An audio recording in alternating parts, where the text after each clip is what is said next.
tell me everything." Before I can even get started, I hear her push back to stand. While she paces, puts away dishes, seems to start cooking something, but then heads outside into the garden, pulling the long cord behind her, I tell her about the farm, about my cabin, about the makeup trailer with Charlie, Nick, and Trey. And then I tell her everything about running into Sam. About how Ruby Farm initially felt like an endless expanse of green, but now feels like a tiny green bubble. It's weird that Mom never met Sam, has no idea what he looks like. Weird because the sensation of seeing him again still pulses through me like an extra heartbeat, and it makes it hard to explain why it threw me to see him with a beard, because somehow I always knew he'd grow one. Weird because it's hard to explain how his eyes look exactly the same, but entirely different too. There's wisdom there now that I have no part of. I've had meaningless flings that lasted longer than my entire relationship with Sam, so why am I jealous of 14 years? Why am I jealous at all? Because he was your first, Mom says, like I'm a sweet idiot. Not just the first guy you had sex with, Mom, but the first person you ever shared who you are with.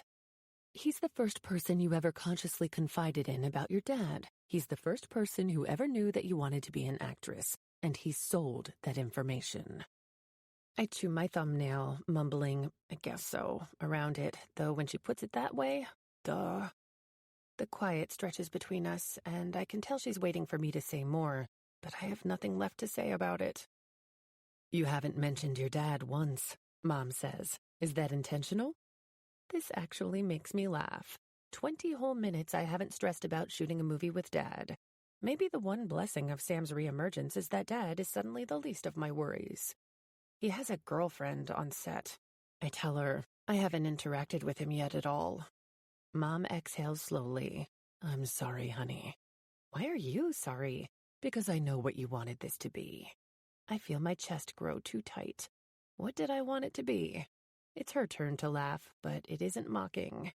"Tate." I lift a hand to my lips, chew my thumbnail again, letting her gentle pressure unknot my thoughts.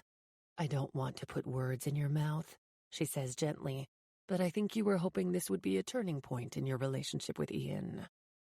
For a flash, I let the daydream seep back in, sitting with Dad between takes, heads bent close, going through scenes, notes, ideas.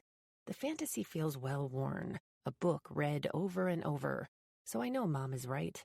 I did want this to be a turning point for us. I wanted to be his peer for once. I wanted him to finally feel knowable, reachable. "I need to get over it," I say. "You just need to protect your heart." I'm aware how the fallout from my relationship with Sam in London changed not only my outlook, but hers too. She used to be such an optimist. Now she's the voice of caution.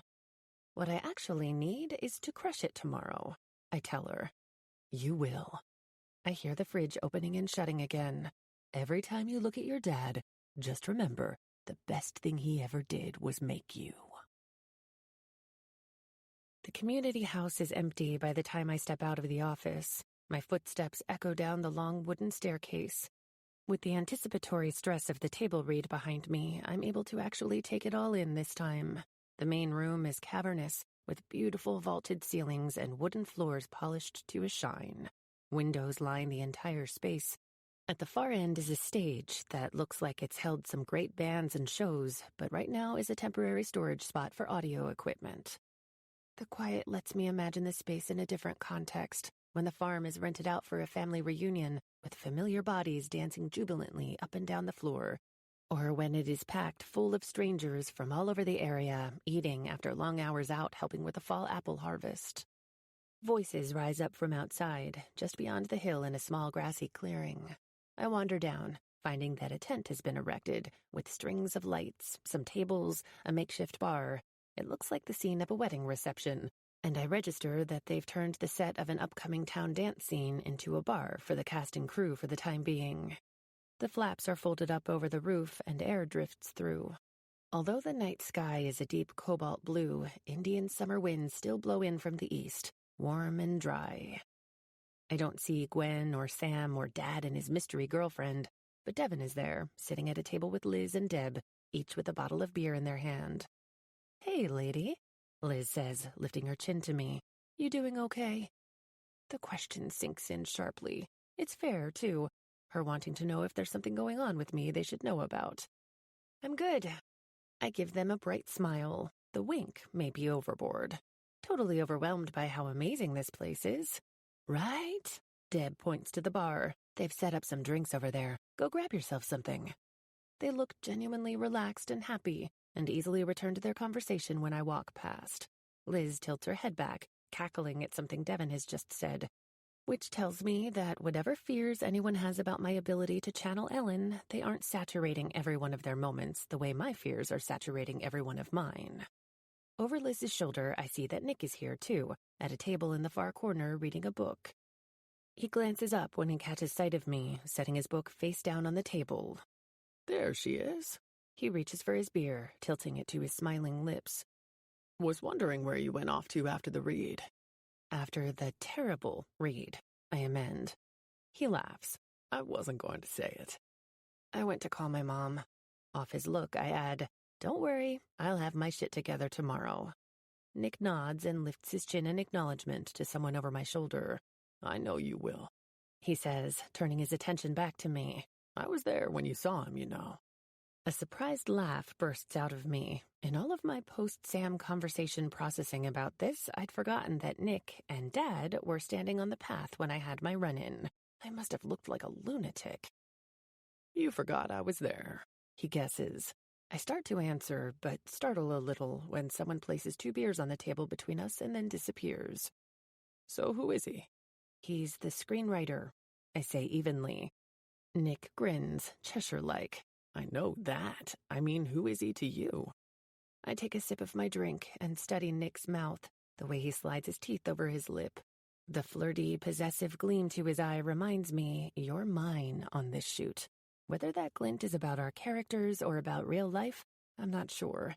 But whatever it is, chemistry crackles between us and I cling to it.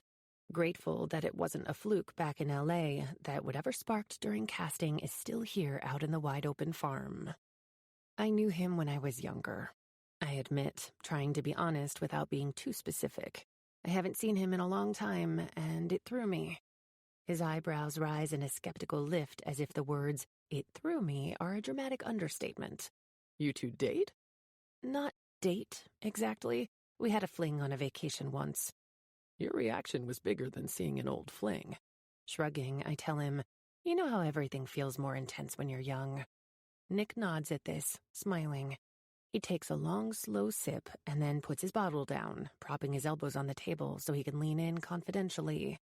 I know you were stressed today, but it wasn't as bad as you think it was. The vibe in the room was weird, with every person in there who could fit just dying to see you and your dad together. It didn't matter what anyone did in there performance-wise. It was going to be a circus regardless. Thanks for saying that, I say quietly. Nick runs his finger over the back of my hand. It's not a sexual gesture. It's a gentle attention grabber, a gesture of redirection. I think this tension is good, he says. You and Sam, use it. He's your Daniel, the boy you fell in love with, who hurt you. He looks up over my shoulder again. This time, I turn to follow his attention and notice that it isn't someone on the crew bringing us beer again. This time, it's the appearance of Sam, standing with Gwen and the studio executive Jonathan over by the table serving as a bar. My stomach flips, tightening. I turn back around, working to appear unfazed. I'm your Richard, Nick reminds me. You don't want to fall in love again. You think you don't need it. Last time someone came to your farm, he coaxed you away at 16, took you to Minneapolis, then turned out to be a liar and a cheat. Nick studies me, seeing too much, I think. So I get it. When I come around, you aren't going to touch another man again. Do I about have that right? Right, I say, smiling with easy calm. Just 2 actors talking about how I can use my feelings of anger and vulnerability to better channel my character. It's all craft in the end. Maybe it isn't a bad thing that he's here. None of it is bad. Use that resentment. Resist me. He picks up his beer again and winks. I'll win you over. 16. Charlie hovers to the side, ready for a quick touch-up between takes. fanned between her knuckles, her makeup brushes look like throwing stars. Or maybe it's the effect of her tight jaw, the eyes that scream, "Stay 50 feet back at all times," whenever Sam is within star-throwing distance. The first day on set is going, fine. I'm not great, I'm not terrible, but I'm nowhere near where I wanted to be. I'm trying to capture Ellen's wariness, her strength, and also the way she can't resist Richard no matter how hard she tries. It's a lot to balance with only pregnant pauses, long looks, the shift of an expression. This is acting, Tate. You're getting paid a lot to do it, I remind myself. We set up for a take, and silence falls across the set. In the expectant hush, Nick blinks, narrowing his eyes at me. Under his breath, he growls, "You ready for me to seduce the shit out of you?"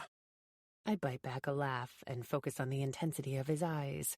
He's got just as much on the line as I do. Nick could break out of the action role loop. The scripts we would both start getting, if Milkweed is as good as it can be, are miles beyond the types of projects that come across my email every day. Not that I don't love fluffier movies, too, but I know I can do paranormal tropes and comedies. I know who I am in those roles. I've never had to stretch as much as I do now. I remind myself it's supposed to be hard. It's okay for it to be hard. A guy approaches with a clapboard, and Feng, our director of photography, calls out a gentle clap. When it clicks near my face and then Nick's, we're rolling on scene 14, take 7. Exterior, Meyer family farm, backyard, day. Ellen ducks out of the chicken coop, cradling half a dozen eggs in her apron. Rounding the corner to the porch, she comes up short at the sight of Richard there, his hat in his hands. Ellen, you nearly made me drop my eggs. Richard, now that would have been a shame. The two stand there, silent, swallowing them. Ellen waits for him to get to the point. He clearly put himself together for this.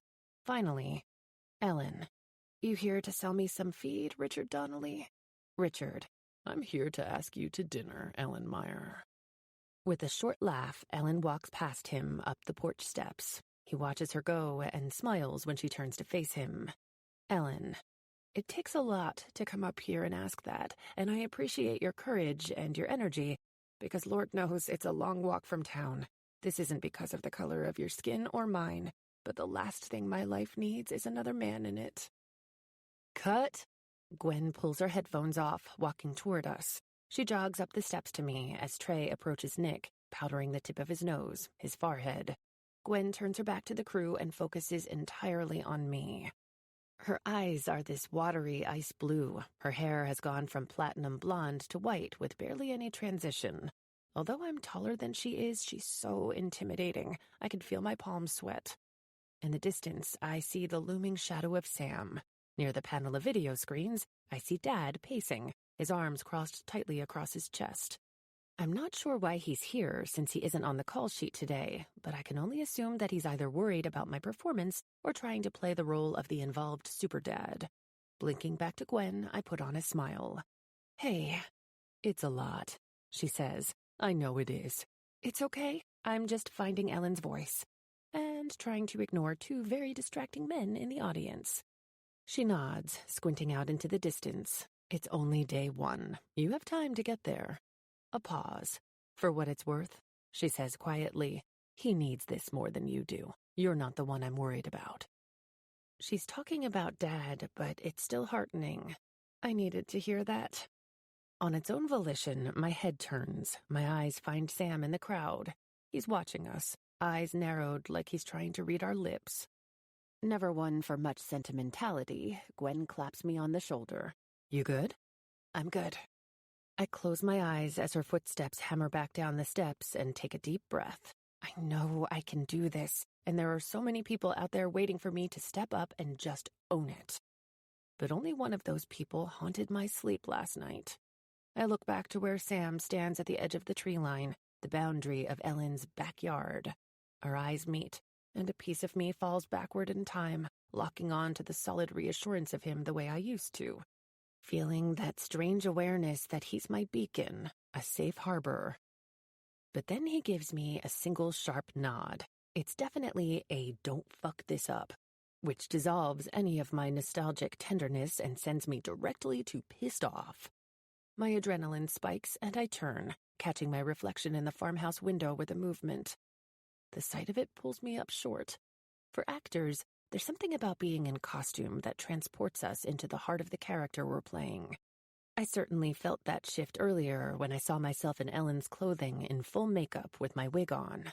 But here, on the back porch of the farmhouse, with the wind moving my dress and my mouth set in the hard, determined line I imagined Ellen's would make 100 times a day, I feel possessed by someone else. Look at her, I tell myself. That isn't you. That's Ellen. Be her. Fuck Dad and his 20-something girlfriend. Fuck Sam and his opinion of my acting skills. And fuck anyone who thinks there's a chance I won't end up being perfect for this role. A delirious, silvery, clean energy slides into my limbs as soon as Feng yells that we're rolling. I look at Nick and can tell he's getting in the zone too. His eyes light up when we banter. We hit every beat we need to hit, and the chemistry sparks readily between us. We sail through the scene and do it once more for the master shot before Gwen lets us go for a 15-minute break, and the crew breaks down the cameras for the tighter shots. Nick high-fives me before trekking up the small hill to the restrooms, and I move to a quiet place in the shade of a wide apple tree, escaping the late summer Northern California sun. Charlie approaches, telling me to sit on a bench nearby before carefully tidying the makeup around my eyes. You good? I'm better now. That last take was good, right? That last take was fucking killer. She agrees. She glances over her shoulder to where Sam is bent with Gwen over her copy of the script. The two are deep in conversation. I tap her arm to turn her attention back to me. Charlie's always protective, but her inner mama bear has been on high alert since learning about Sam. Your fierce face is pretty epic. She growls. That kid has no idea what he's up against if he tries to wiggle back into your good graces. Not only can I shave a full 6 years off your age with the power of my makeup brushes, but I also know some pretty epic fight moves. You do? As far as Sam Brandis knows, I do. I laugh. It's going to be hard to keep my distance from him, I admit. I mean, especially with him having such a clear creative relationship with Gwen. I won't be able to avoid him entirely. She pulls a brush and some powder out of her makeup belt apron and brushes my cheeks. I mean, even if you could, that would look weird, right? I chew my lip, considering this. It's not that gossip scares me, but gossip that spins out of my control does. From my upbringing to my relationship with Chris to my string of boyfriends chosen primarily by publicists, my life to date has been a work of carefully cultivated rumors. I know Dad and Nick, maybe others too, saw my meltdown when I ran into Sam yesterday, so I have to be strategic and figure out what narrative I'm spinning. When I look back up, Sam and Gwen have finished talking, and he hovers only about 10 yards from our shady retreat. He glances at me and then quickly away. He's waiting, I realize. To talk to you? I think so. Do you want me to stay here and touch up your makeup for the next 15 minutes? I laugh, but my stomach shrivels up in anxiety. No, it's okay. We're going to need to interact at some point. We're here for like 7 weeks. With a small air kiss near my cheek, Charlie heads back toward the set, shooting daggers at Sam as she passes. Almost immediately, he heads directly toward me. His eyes fix on my face as he approaches, expression hard to read. By the time he lowers his red wood body down beside me on the bench, cupping his knees in his hands, my heart has volleyed into my throat. I smile at him as he sits, but I'm sure he doesn't miss the flat disdain I can't seem to clear from my eyes. He swallows, looking away from my face and back out to the set. It's amazing to watch you work. When I don't say anything to this, he adds, It's eerie to me how good that was. You were just like her. Against my better judgment, I look back over at him. He's wearing a blue linen button-down, worn soft jeans, and the same well-loved brown boots. When I glance at his hands, I surmise that he doesn't spend all his time writing screenplays. He still has the calloused, rough-handed look of a farmer. I was just like you imagined, Ellen? He stares at me for a few seconds, frowning, and then nods. Yeah. I don't want him to see how relieved this makes me, so I turn my attention away, back down the small hill to where Nick and Devin are twerking like idiots, and Liz is laughing hysterically. Look, Sam says, bringing my attention back to him. I know things are complicated between us. There's no complication, Sam. There's no us. Okay. He concedes. What I'm trying to explain is that I didn't want you to do the role without knowing I was involved. But the more I thought of you as her, as Ellen, the more I really wanted it. I'm sorry that you felt blindsided yesterday, but I wanted you to know that I'm also really glad that you're her. It's sort of perfect. I don't know what to make of this, or how to process the tiny carbonated feeling that courses down my arms to my fingertips. It feels dangerous to be this close to him, and not because I want him or want him to want me, but because my body genuinely doesn't know how to react to him at all. I'm cycling through 100 feelings every minute. Am I angry, indifferent, happy to see him doing well? I think the fact that I never got to fall out of love with him, that I just had to keep moving forward, stumbling into something new and totally different, means that my brain and heart don't know the protocol here. I keep my expression neutral. You didn't look like you believed I could do it, though. I remind him.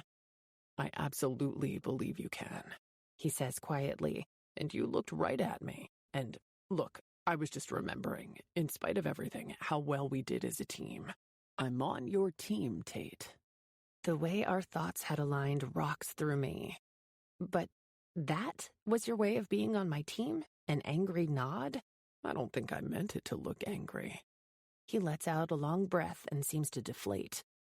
This is hard for me too, okay? Really complicated. I start to laugh and he quickly adds, I mean, I know it's definitely harder for you. Self-preservation rushes to the surface. It isn't just having you here that's stressful, it's also having my dad.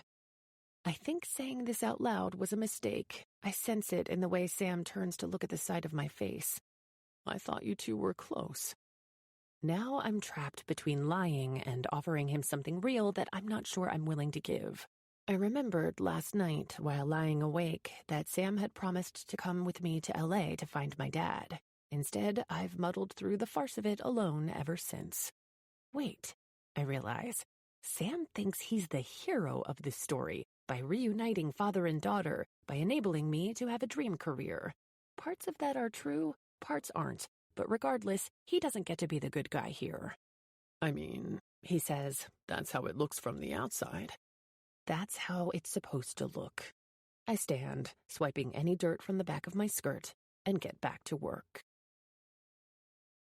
Over the next week, we shoot the scenes leading up to the moment that Richard finally wins Ellen over, through autumn and the fake rain, to summer and the brilliant sun, mimicked by 100 intense lights aimed directly at the porch.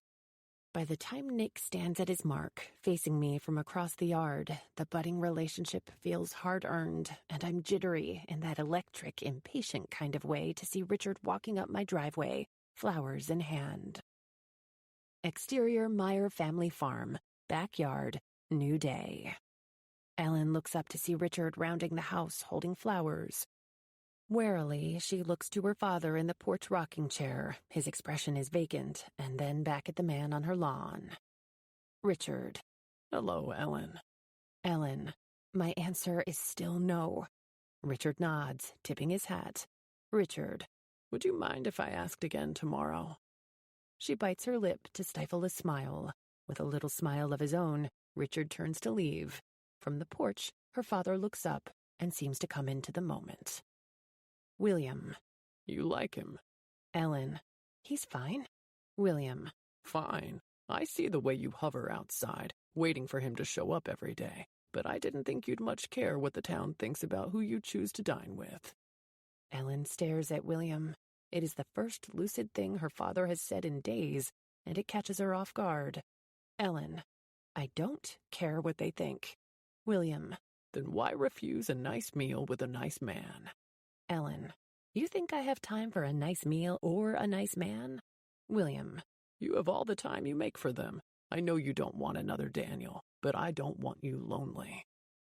Deeply affected by this, Ellen walks to the side porch, sees Richard halfway down the driveway, hat on, shoulders square, roses in his fist as he leaves. Ellen. I don't like roses. Richard turns, and with a grin tosses the flowers into the field. Richard. What roses? Ellen. I don't like flowers at all. Richard. That's fine. Ellen. I like steak, though. Think you could find me a good steak? Richard's radiant smile could light a dark night. Ellen grins and then tries to smother it down as she straightens and turns back to her father. Ellen. Happy now? William. Just find the juice, Judy. I told you already I was thirsty. Ellen stares for another breath and then sighs. A light has left his eyes. He's lost to the dementia again. Gwen calls cut. We quickly transition into the closer shots, and then we're done for the day, letting the younger cast take over to close out the back porch set. Giddy with relief, I look over at Dad as he stands from the rocking chair and walks over to me with a smile. The feeling in my belly is effervescent. As much as I hate his approval, I know I crave it too.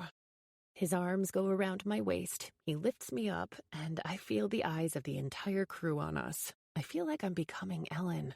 I'm completely falling for Nick as Richard, obsessed with his shy smile, his understated confidence, good heart, and the shape of him in the suit. And Dad was brilliant, clear, wise, then blustery. His portrayal of beloved, lost William tugged at something deeper in me. Some realization that he will age, that he might forget this and me someday. I pull him tighter, my generosity fueled by adrenaline and relief. I wonder how many pictures are taken of this father-daughter moment. It may be the first genuine embrace we've ever shared, but I know no one else hears him when he says calmly, "You're almost there, kiddo. Keep at it."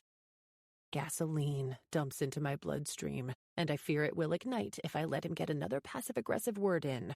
So I pull back and smile warmly, turning to leave the porch. At the bottom, I'm pulled up short by the sight of Sam there talking to Liz, his eyes red-rimmed. He reaches up, laughing, and swipes at his cheek. Was he crying? It's hard to imagine, frankly, but if I try to frame him in my mind the way I've seen other writers on set, deeply moved to see their work being translated, I can only imagine what this experience is like for him. A tiny fracture forms in my hate Sam wall. Before I can even process this, Charlie steps in front of me, blocking my view. I am so busted. Why are we staring at Satan? I wasn't. You were. Are you feeling nice things, Tate Jones? I wasn't. I lean to the side to peek again. Is he crying? She doesn't even turn around. We don't care if it cries. We aren't even sure it has feelings, remember? I remember. I say dutifully, straightening and grinning at her. We have much better choices for bad decisions in the boy toy category. Devin, Nick, even Jonathan is still here. Ew. I scrunch my nose. Not only has Jonathan Marino had a good deal of plastic surgery, but he's almost as old as my father. Besides, studio execs and talent are a match made in hell. No, Jonathan. No, Sam. She counters and takes my arm, guiding me away from the set. Once we're clear of the farmhouse, the breeze hits us, a glorious burst of cool, apple-scented air. It's only 2. Trey and I are going swimming down at the lake, she says. Want to come? An entire afternoon here free? Normally on set, I'd head back to my local apartment, or when we were shooting Evil Darlings, home. But here, the location changes from set to camp as soon as Gwen dismisses us for the day. The idea makes me giddy. Can we bring some beer and bad decisions? I ask her.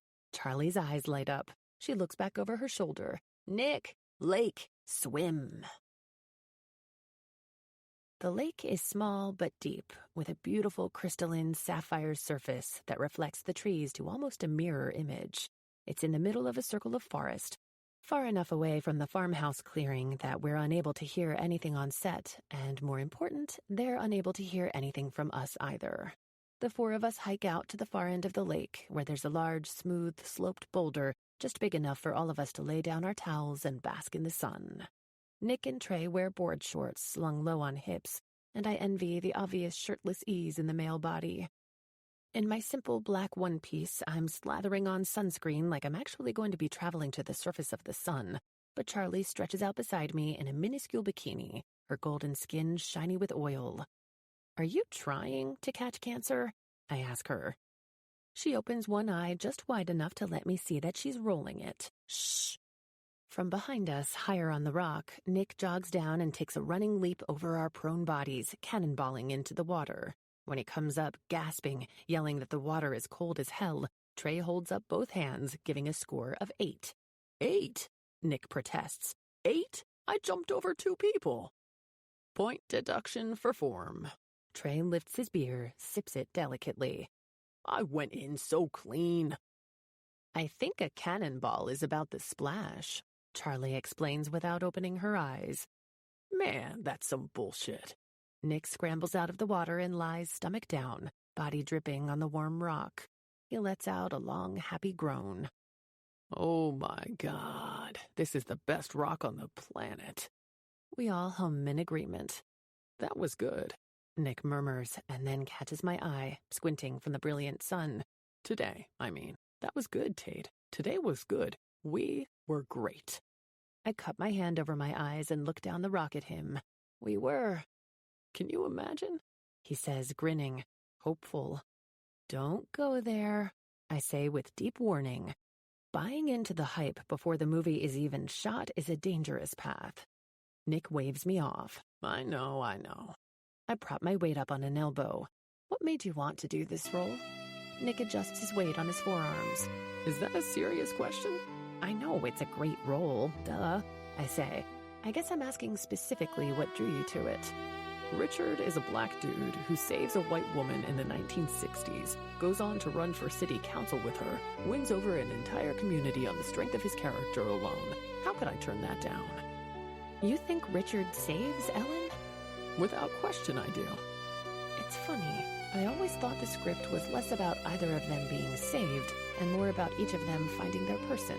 I thought it was about the bravery of 2 people fighting bigotry and racism and becoming leaders in their community. But I think I see what he means. You mean that she would have been alone for the rest of her life if he hadn't come along, I say. Nick nods. Exactly. Ellen was so ready to be old when she was so young. Richard wouldn't let her. For some reason, this hits me right in the chest. A direct shot. Whether Nick realizes it or not, he's just found my Achilles heel. The sense that I stopped being young the second I left London.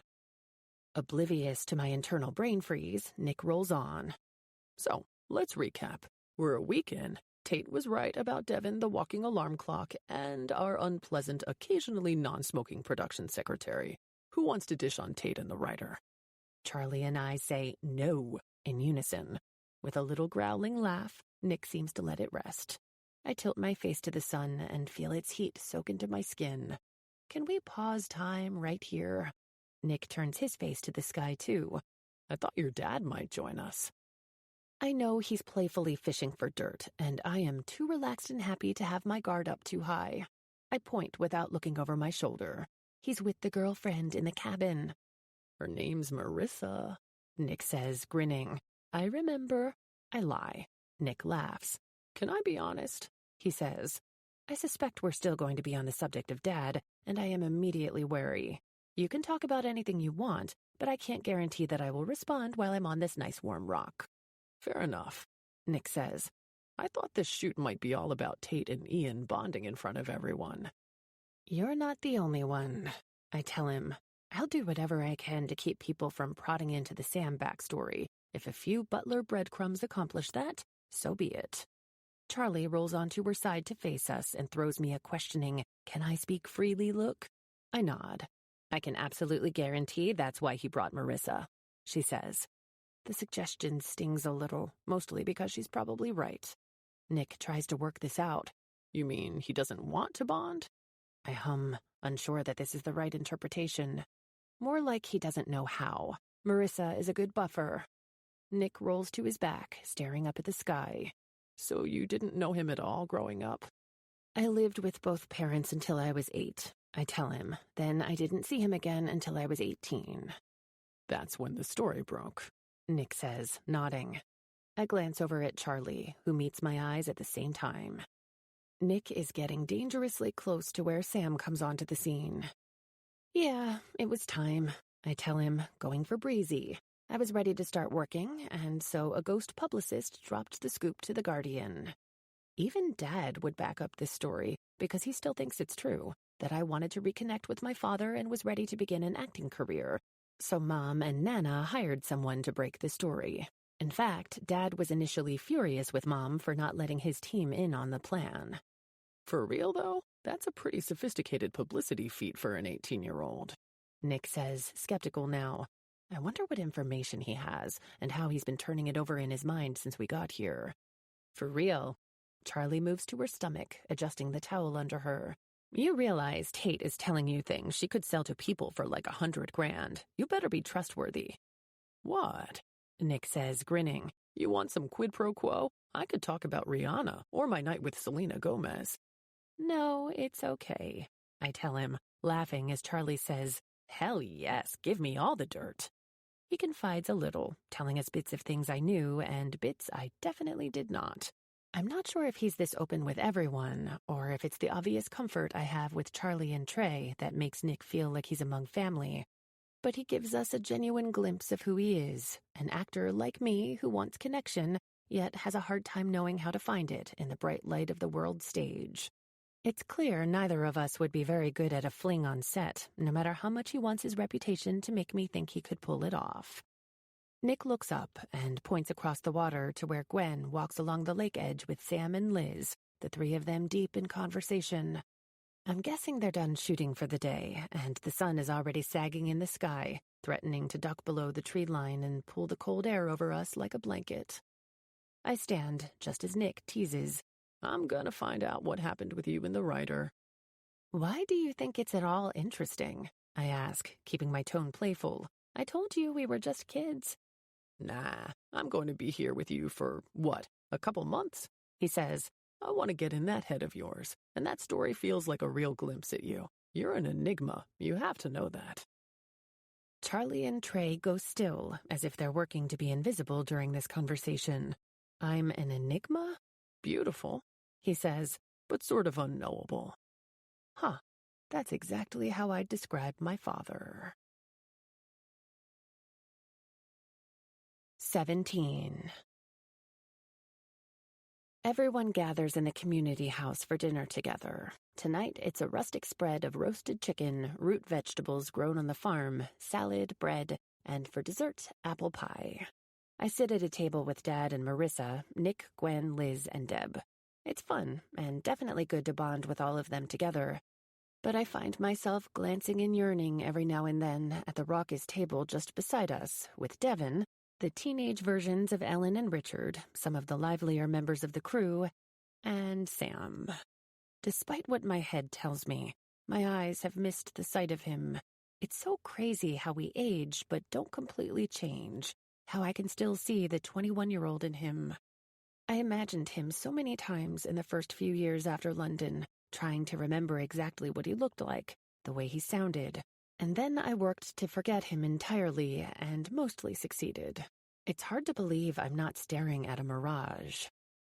My attention is jerked back to our table when I realize Dad is telling a story about me.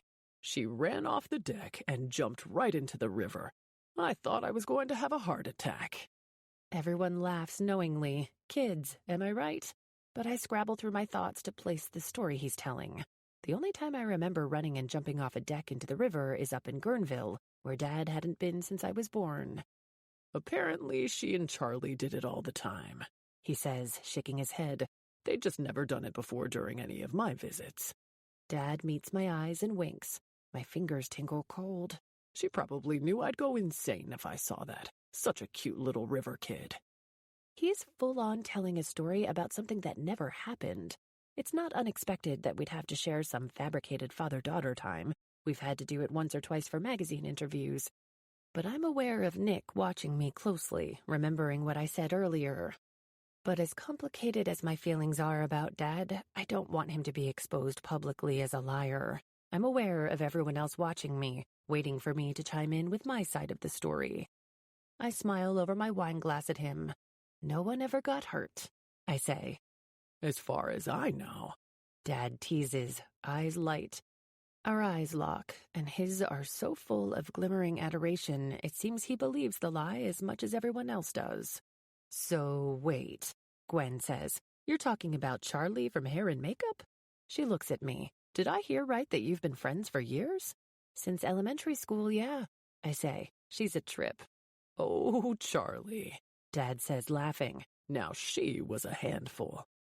He leans back in his chair and regales everyone with stories about some fictional version of my best friend, daredevilish in ways that feel true to Charlie's spirit, but are completely fabricated. Skiing down hills on cardboard skis, climbing water towers our town didn't even have. I look around, my eyes flitting past Sam's broad form only a few feet away, and find her at a table with tray and a few of the grips. I make a mental note to tell her about all the trouble she got up to as a kid later. Dad didn't actually meet her until she was well into her 20s. I risk a glance at Sam as I turn back around, and he's looking directly at me, smiling at something Devin has just said, but his eyes are distant, like he's really only straining to hear what is happening at my table. He blinks away when our eyes meet, down to his plate, and spears a piece of chicken. I tune back in to Dad, talking now about what it was like to volunteer in my classroom and try to pretend he wasn't Ian Butler. My God. I feel half of Nick's attention on me, half on my father, as if he's trying to put together what version of the story to believe. Does he see me as the bitter child of a Hollywood legend, trying to make him look like a deadbeat dad? Or does he see through Ian's lies and my bright smile to the facade we're trying to maintain? Okay, Dad, I say finally, laughing lightly. Enough embarrassing the kid. He grins and stretches his arm across the back of Marissa's chair. You know you love it. No words. I have no words. Liz shakes her head at us. You two are so cute. She's a chip off the old block, he says. My voice comes out clipped. No one says that anymore. After a long beat of silence, his head falls back and he lets out a booming laugh. The pressure is released from the moment, and everyone else finally laughs too. The wine flows, and even Gwen starts to loosen up, telling us stories from other sets, disasters, successes, urban legends that turn out to have been true. For a short while, she even keeps Dad quiet and riveted. But then it's his turn again, and he dials up the charm. I'm faintly aware of the tables around us going quiet to listen to him, and my pulse picks up, worried about what he'll say, and constantly aware of Sam so nearby, hearing everything. With a few glasses of wine in my blood, I can no longer keep such a stranglehold on my thoughts, and the itch is back, tickling my brain, making me want to know whether Sam thought of me, whether he saw my life taking off and ever regretted shoving me away the way he did. Were his feelings at all real, or was it always a play to get money from that very first night? I return my attention to Dad, seeing directly through his veneer of self-deprecation, of humility. He's telling one of his favorites, and at least this time it's true. The first time he visited me on the Evil Darlings set, and all the ways I had the entire cast and crew wrapped around my finger. The subtext is always clear. My daughter has the magic touch. She got it from me. Out of the corner of my eye, I see Sam stand, check his phone, and then ask Devin something that makes him point over in the direction of the stairs to the same office I had used to call Mom earlier. He straightens and crosses the room like a ship cutting through water. He's going to make a phone call. Before I really think it through, curiosity propels my legs back so I'm standing, pretending I have to use the restroom, following Sam across the room. I'm not even sure what I'm expecting to happen, what information I think I'm going to glean from this, but I need to know where he's been all these years, who he calls after dinner. Once he's out of the dining hall and past the entryway, he climbs the stairs 2 at a time. He's so long. Maybe he's in a hurry, maybe it's just his stride. It means I have to fall back, hang in the shadows. My hands are sweating. My head is telling me to go finish dinner and stop playing Nancy Drew. I just want to know who Sam Brandis is. He ducks into the office, lifts the phone, and I hear him dial. There's the electronic beep of a landline touch-tone phone. I lean against a wall, pressing into the darkness. If Sam is the man who can write the script I fell in love with, how can he also be the man who threw me to the world in London? How can this sensitive, compassionate writer live inside the body of such a heartless, cold man? I feel unbalanced. Maybe a little unhinged. Sorry to call so late, Sam says quietly. The service here sucks. No, I'm good. What's the latest? A pause. So they'll keep her overnight? He asks. Okay. Another pause. Okay, that's good news at least. Shit, I'm sorry I'm not there. Is it about his mother? Or Roberta? I'm still trying to get clues from the words I've just heard when he says quietly, rumbling, "Sounds good, Katie. Kiss the girls for me. Tell them I love them." A pause. "I will. Go get some sleep." With our backs on the grass and our faces to the sky, Charlie, Nick, Trey, and I proceed to finish off whatever bottles of wine were left half empty on the various tables throughout the dining room once everyone left. I've warned Charlie that she used to ski down the hill on cardboard boxes. I've reassured Nick that he's sworn to secrecy now that he's figured out Dad is full of shit. I've let Trey braid my hair, and the entire time I felt like a balloon being filled, pressure increasing inside me, but with so much wine in me, I finally break. "So I think he's married," I say, "and he's definitely got kids." Charlie has been peeling the bark from a stick she found in the grass, but at these words, she aggressively tosses it into the bushes. "Motherfucker." "Can you believe it?" I ask, slurring and cutting out about 2 syllables. "I'm here, single, lonely, with all kinds of baggage, and he's fucking married. With daughters." She groans and passes the current bottle of wine down the row. We've given up on the pretense of glasses. I take a swig and hand it to Trey, who partakes, even though he's barely awake. "Who's married?" Nick asks. His words are slow, voice deep and hypnotic. I stare at his mouth for a few seconds too long, and it curves up into a smile. "Sam Brandis," I say. He nods drunkenly, the momentum keeping the nodding going for a few beats. "Your first love." "Why do you think he's my first love?" "Because I saw you react to him," he reminds me. "You freaked the fuck out." "No, I was just surprised." He waves a heavy hand. No. Also, you get that look." He points to his own face and puts on a shocked expression that in no way demonstrates what a good actor he really is. He gives it up pretty quickly, too drunk to bother. "The one where it's like you're just trying to keep breathing around him. I think he's your first and only." "I don't want to talk about it anymore," I say. I feel spinny, like I've had one drink too many. I have had one drink too many. I don't want to talk about Sam ever again. I need to get this one to bed. Charlie stands, pulling Trey up. "I'll see you at 5, she tells me, and I groan. I pull back the sleeve of Nick's sweater to look at his watch. It's after midnight, and most everyone has been smart enough to go to bed early. Only a small group, some of the camera crew and sound techs, remains at a table inside the dining hall. Devin reminded us of our call time and gave us both lingering, be good looks before disappearing to his own cabin. We probably should have taken his nonverbal advice, but drinking wine was so much more appealing. I needed something to put out the fire in my blood after hearing Sam on the phone to what was very clearly a significant other. Kids. How does he get to be a dad? How does he get to have his shit together? I'm sure whenever he thinks about my life, Sam thinks everything turned out okay. I'm famous. I have my dad back. Everything is great. Except my personal life is a total mess, and it's his fault. He's the one who taught me what love looked like and felt like, and then taught me it's a lie. I have never been able to come back from that. "No shit," Nick says. "That sucks." I groan, swinging my head to look at him. Did I say all that out loud? "You did," he says, nodding. What parts? "About how he taught you what love looked like and that it's a lie." He grins. "You also said how you wanted to make out with me under this tree." I gasp. I said that too? He laughs. "No, but now I know it's true." You're trouble, I tell him.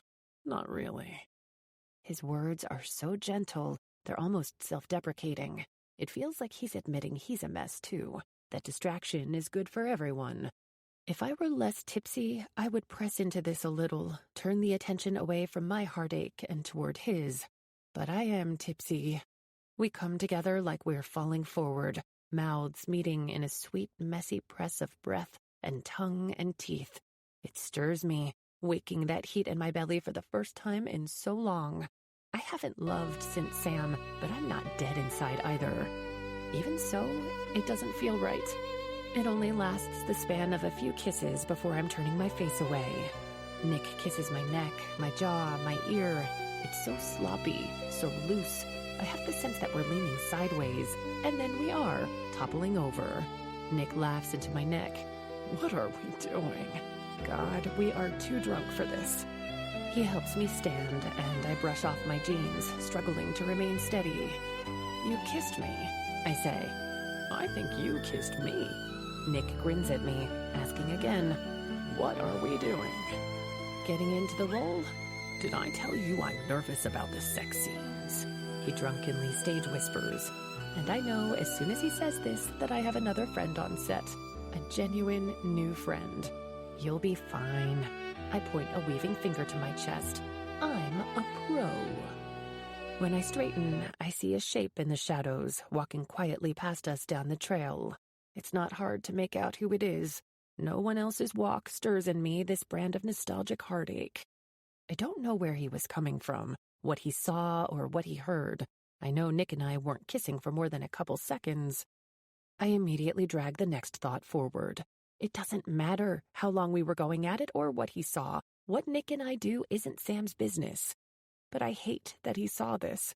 Already I can tell that it didn't mean anything romantic to Nick either, but it's messy, and I don't like to be messy. I don't want Sam to see me like this. I know the reason I kissed Nick in the first place is also the reason I don't want to name that other feeling in me, the one that Sam pushes on like a bruise. But it's too late. My truth magnet is back. And never before and never since him have I felt such acute, painful, delicious longing. A part of me still wants him, but he's taken. 18. I'm falling in love with nearly everything about this shoot, other than the presence of Sam and Dad, that is. I love working with Nick. I'm enamored with Gwen. Devin, Liz, Deb, they're all masters. And as much as becoming Ellen is a complete revelation, at the end of the day, there's also something cathartic about coming back to my cabin, peeling off my costume, washing the decades off my face, and turning back into Tate.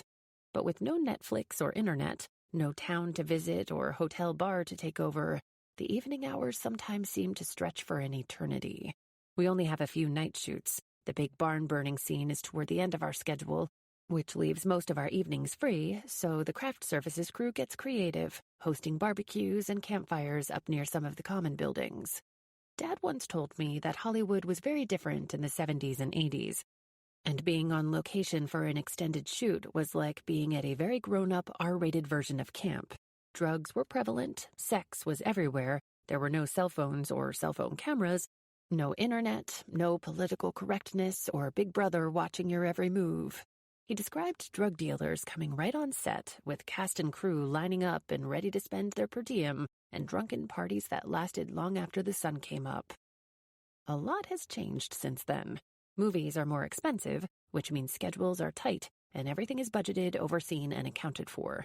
There's still sex, but drugs tend to be hidden, and sexual harassment and discrimination policies mean most people are on their best behavior.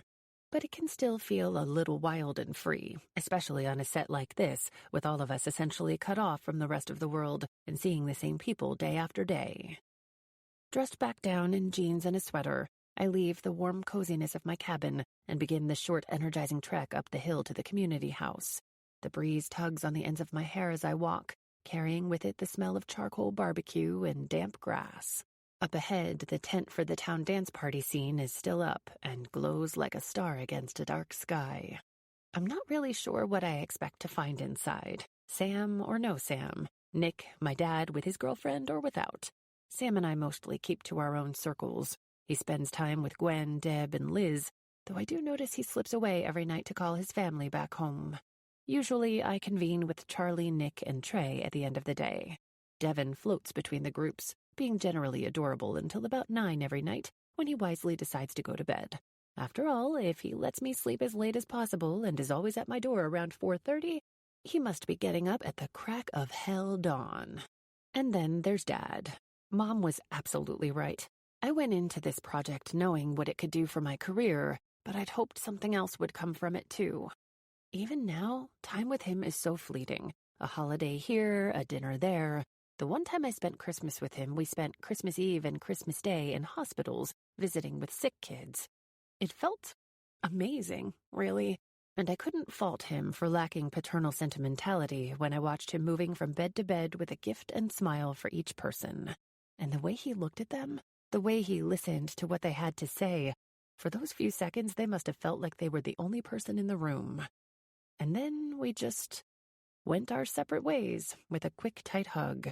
There was no delayed celebration for the two of us. I went home to Mom's gentle enthusiasm and Nana's stoic I told you so's, and he caught a flight to Mallorca to spend a week with his then-girlfriend, who thankfully was at least a few years older than me. So, when I see him tonight, Marissa on one side and an empty chair on the other, I'm hit with a wave of sadness I wasn't really expecting. He really did bring her as a buffer between us. People load their plates with fruit and salads and meat straight from the grill. I debate lingering to fill a plate of my own and avoid what is sure to be an awkward conversation, the first round of real hangout time with a new girlfriend, but don't have much of an appetite. The loving daughter move here would be to seek him out, and with everyone around, that's exactly what he's expecting me to do. With an early call tomorrow, I grab a bottle of sparkling water from a huge ice-filled tub and make my way over. I catch Sam talking to some of the crew near the bar, but I force my eyes not to linger. Busy listening to something Marissa is saying, Dad doesn't look up when I sit. I feel like an old toy put on a shelf, waiting to be wanted again. I open my bottle and bring it to my lips, and wonder if there will ever be a time when I'll stop trying so hard and embrace the welcome void of indifference. Finished with his conversation for the moment, Dad seems to finally notice me at his side. There she is, he says. I wondered if you were coming out. Hey, Dad. Hi, Marissa. I lean forward, giving her a little wave. I take in her perfectly contoured makeup and miles of tousled hair. She's beautiful. They all are. But she's in heels and a Gucci jacket outside at a campfire. It leaves me wondering if maybe we have more in common than I originally thought. Daughter or girlfriend, we both always have to be on around Ian Butler. How are you enjoying being on set? It's been so amazing, she says, a little giddy, a little breathless, and looks between us. Okay, seriously? I still can't believe how much you two look alike. I've seen pictures, obviously, but God, you must hear it all the time. The apple doesn't fall far from the tree, that's for sure, he says to me, eyes sparkling in the reflection of the fire. With a pang, I register that Dad only has a handful of these parental catchphrases. His idea of being a public dad is tossing out the wink and ear tug sayings. She's a chip off the old block. The apple doesn't fall far from the tree. Like father, like daughter. It's depressing, frankly, but I guess it should help me understand why he sees my career as an extension of his. My attention returns to his girlfriend, who I barely know at all. To be fair, Dad's supporting role means that he has several days in a row without a call time. So I know he and Marissa finally left the set and took a couple day trips up and down the California coast, but still, we're 3 weeks in, and I'm not sure we've exchanged more than a dozen words before tonight. I don't think I ever heard how you two met, I say. At UCLA. I'm a grad student there, and he was a speaker at an event on campus. Her eyes shift adoringly to him. He asked me for a drink, and here we are. That was 6 months ago. 6 months, and I didn't know a thing about it. What are you studying? I'm studying how genes linked to asthma are clinically and genetically associated with acute lymphoblastic leukemia. She smiles. I'm working on my master's in public health. Both Dad and I are silent for a few beats, whereas I'm speechless because a master's in public health is a delightful shift from the usual model actress influencer. Dad is clearly silent from pride, like he has some important role in his girlfriend's big brain. But really, way to hit on a student, Dad. It's possible my judgment isn't as subtle as I think, because he shifts forward, effectively moving between us. How do you think things are going? He asks. I'm sure it's unrelated to any of my interpersonal drama, but I'm pretty sure Dad's eyes just went Sam's way for a brief glance. It makes me wonder what my father's reaction to the whole story would be. Would he be protective of me, or disgusted that I let someone get so close to ruining us both? You feeling good about it, Cupcake? Yeah, absolutely. I take a sip of my sparkling water, drowning the rising voice in me that absolutely detests the nickname Cupcake. I don't remember him ever calling me that when I was actually a little girl. The sets couldn't be more beautiful, I say. The crew and the cast are amazing. It took me a minute to get into Ellen's character, but I've got her figured out now. God, I sound so stilted. Good, good. Crickets chirp in a bush behind him, as he slowly rocks his chair in the soft dirt. He nods slowly in that patriarchal way he does sometimes. When I was little, showing off my latest tap dance routine, Dad would sit in the living room chair, watching me and nodding with that same benevolent calm. It used to be a sweet memory, but I've seen him act this way so many times since. I realize it's less about enjoying someone else performing and more about making sure they know they're being watched by an expert. I search the faces around us, purposely avoiding Sam's, hoping to find Charlie or Devin for some kind of escape. Gwen is talking to the line producer. Nick is standing back a ways, having an animated conversation with the actor who plays the younger version of his character. Most people are laughing or shoveling food off paper plates. A few are staring down at their phones, after all this time still clinging to the hope they'll find a spot with a signal. You know what you're doing. Dad reaches to gently pat my leg, and if a leg pat can be condescending, this one is. It's just... I bite back a sigh. Even Marissa seems to know where this is going, because she's grown engrossed in finding something, anything, from the looks of it at the bottom of her purse, before finally excusing herself to grab it in the cabin. Deserter. The words on the page are just the beginning. He explains with patronizing calm. It's up to you to figure out the rest. That's your job, Tate. Show the audience all the little pieces that make up Ellen. Show us who she is with an expression, a laugh, the smallest gesture. I nod, biting my tongue. It's a good piece of advice for someone just starting out. Does he not realize I've done 7 films already? I'll remember that, thanks. You know I'm just looking out for you. He rocks in steady silence. I wonder if it would help to have you talk to the screenwriter. My eyes fly to his. The screenwriter? He shrugs and thankfully seems oblivious. Ask a few questions, he says. Get some insight into the character. Might help to see where Ellen is coming from. I press my lips together to keep from saying exactly what I'm thinking. If I did, I think my voice would come out like a dragon roar. You mean the guy who took my virginity and sold me out all those years ago? The reason we're even acquaintances now? The guy who made you look like a deadbeat? That guy? I've read and reread Milkweed a dozen times by now. I know my lines and feel like I already know Ellen. I was ready. I was prepared. It was seeing Sam that threw me early on, but I've recovered. Dad wants the upper hand. He won't let that early slip-up go. But of course, I can't say any of that. Not here. Almost on cue, my salvation comes in the form of Charlie. Not surprisingly, and despite all of his stories, Dad has never really warmed up to her. The perfect dad routine doesn't work on Charlie, and he knows it. Which is why he stands when he sees her walking toward us and immediately offers her his seat. I need to head to bed anyway, he says, and leans forward to press a kiss to my forehead. Good night, kiddo. Don't stay up too late. Big day tomorrow. We smile as we watch him disappear from the light of the fire, and Charlie slumps down into his seat.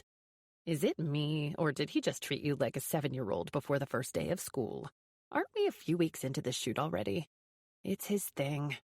I saw that you actually got to talk to the girlfriend. I did. I like this one. She seems smart.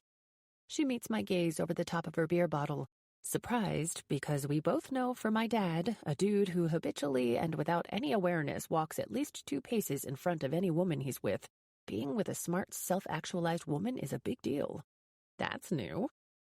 We watch the fire, blinking at each crack and pop that sends sparks up into the air, mesmerized by the soothing twist of the flames. Outside the tent, the sky stretches overhead, vast and black and blanketed with stars that seem close enough to touch. I hate how many times in my life I've looked up at a sky just like this and thought of Sam pointing out the constellations. I'm nervous about tomorrow, I admit quietly. It's a big scene, and having them both there watching makes me feel like a dumb kid again. Charlie reaches over to grab my hand, weaving her fingers through mine. But you're not. I know. Exterior, flow and freeze, day. A beautiful summer evening. Richard and Ellen eat at an outdoor table beneath the shade of a large tree. People nearby steal glances their way. 2 men stand and walk over. Richard keeps his eyes down. Ellen is scared, but meets their gaze directly. She knows what this is about. Ellen, can I help you? The 2 men keep their eyes on Richard. Man 1. Ma'am, is this man bothering you? Ellen, Have I given some indication that he is? Their eyes shift to Richard again. Man 1. No, ma'am, but... Ellen, but what? We're sitting here trying to eat our dinner and you're interrupting us. Richard reaches for her hand on the table and speaks softly to her. Richard. Ellen. Man 2's hand shoots out, gripping Richard by the wrist to stop him. Man 2. Son, you better mind those hands. Richard freezes. Man 1. Don't you live up on the big farm on Sutter Lake Road? Ellen. Not that it's any of your business, but yes, it's my father's farm. Man 1. You know you're running around with one of them. A tense moment of silence. Richard has kept his eyes down, but lifts them to meet Ellen's across the table. Richard's face is tight with controlled anger. Ellen. My father doesn't get a say in who I run around with, and if he did, he'd sure as hell tell me to stay away from a couple of ignorant fools like you. Man 1 moves toward Ellen. Richard stands up. Man 1. Somebody ought to teach you. The manager of the restaurant steps up to the table. Manager. Is there a problem here? Ellen. These men were just commenting on the weather, but they're done now. The manager looks between them. The two men eventually leave. Alone again, Richard looks down at the table. Richard. I wish you wouldn't do that. Ellen. Do what? Try to eat my dinner in peace? I paid 15 cents for this hamburger and now it's cold. A soft look across the table. Richard. You know what I mean. Ellen. I do know what you mean. I always thought I was talked down to for being a woman, but I'm beginning to see it pales in comparison. Richard. It isn't safe. Ellen.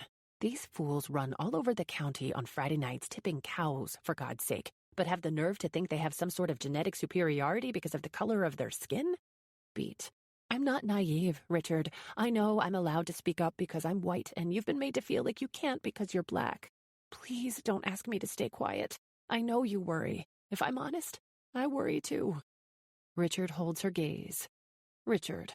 Someone should marry you, Ellen Meyer. Ellen. Someone did. Richard. Maybe someone should do it right. Cut. It's as if everyone on set gives one collective exhale. Gwen moves to check the shot, and Nick grins at me from across the table. Holy fuck, that was good. A breeze twists through the scattered picnic tables, and I nod in agreement, unable to shake an odd sense of déjà vu. I rub my arms as goosebumps rise to the surface of my skin. Yeah, it was.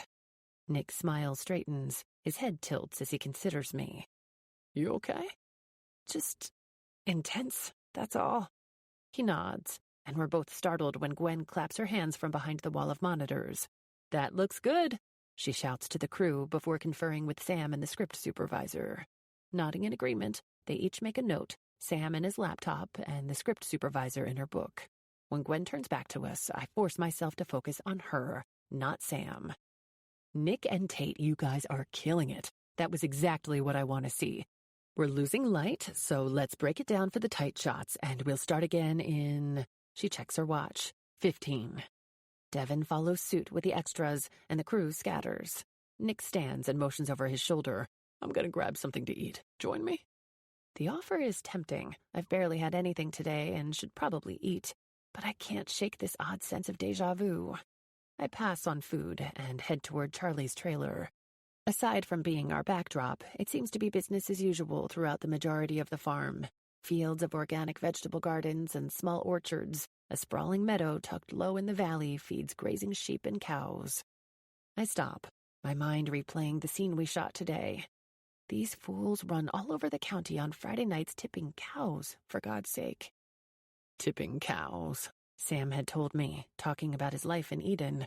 Drinking beer in the middle of nowhere, weird races and games in cornfields, trying to build an airplane. It's easy to be crazy on a farm. It's right there.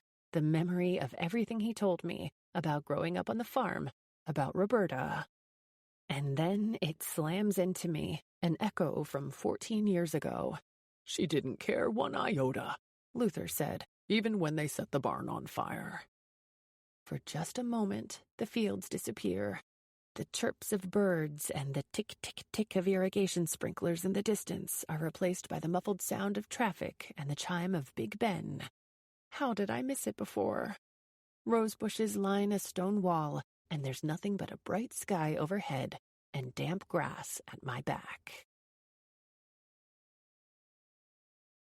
19. I don't even bother to knock.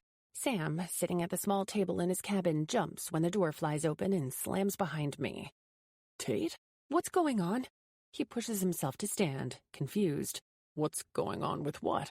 I throw a copy of the script down on the table. The barn burning down? This. Milkweed. It's not just some random love story, is it? It's Luther and Roberta. He frowns, waiting for me to continue like he's not at all surprised. He's still waiting for me to get to the part where I explain why I'm mad. He thought I knew. Oh my God. I sit down in one of the chairs, mouth open. I'm Roberta. He drops slowly onto his seat. It's still just a love story, Tate. But the irony here is that I'm Roberta in love with Luther, the man who helped you con me in London. Con? He leans forward, intense now. Wait, no, that's not true. Shattering, I look up at him. What isn't true? That I fell in love with a script about the couple that helped swindle me? I'm 32 now. 14 years have passed. But I don't feel a day wiser than I did when Nana and I asked the hotel to ring the Brandis room and heard the words, "They checked out yesterday." With a sigh, Sam runs a hand through his hair and leans back against the counter. You didn't want to talk about it when we first got here. You didn't want me to tell you what happened. Tell me now. He looks to the side, jaw tight, like he doesn't know where to start.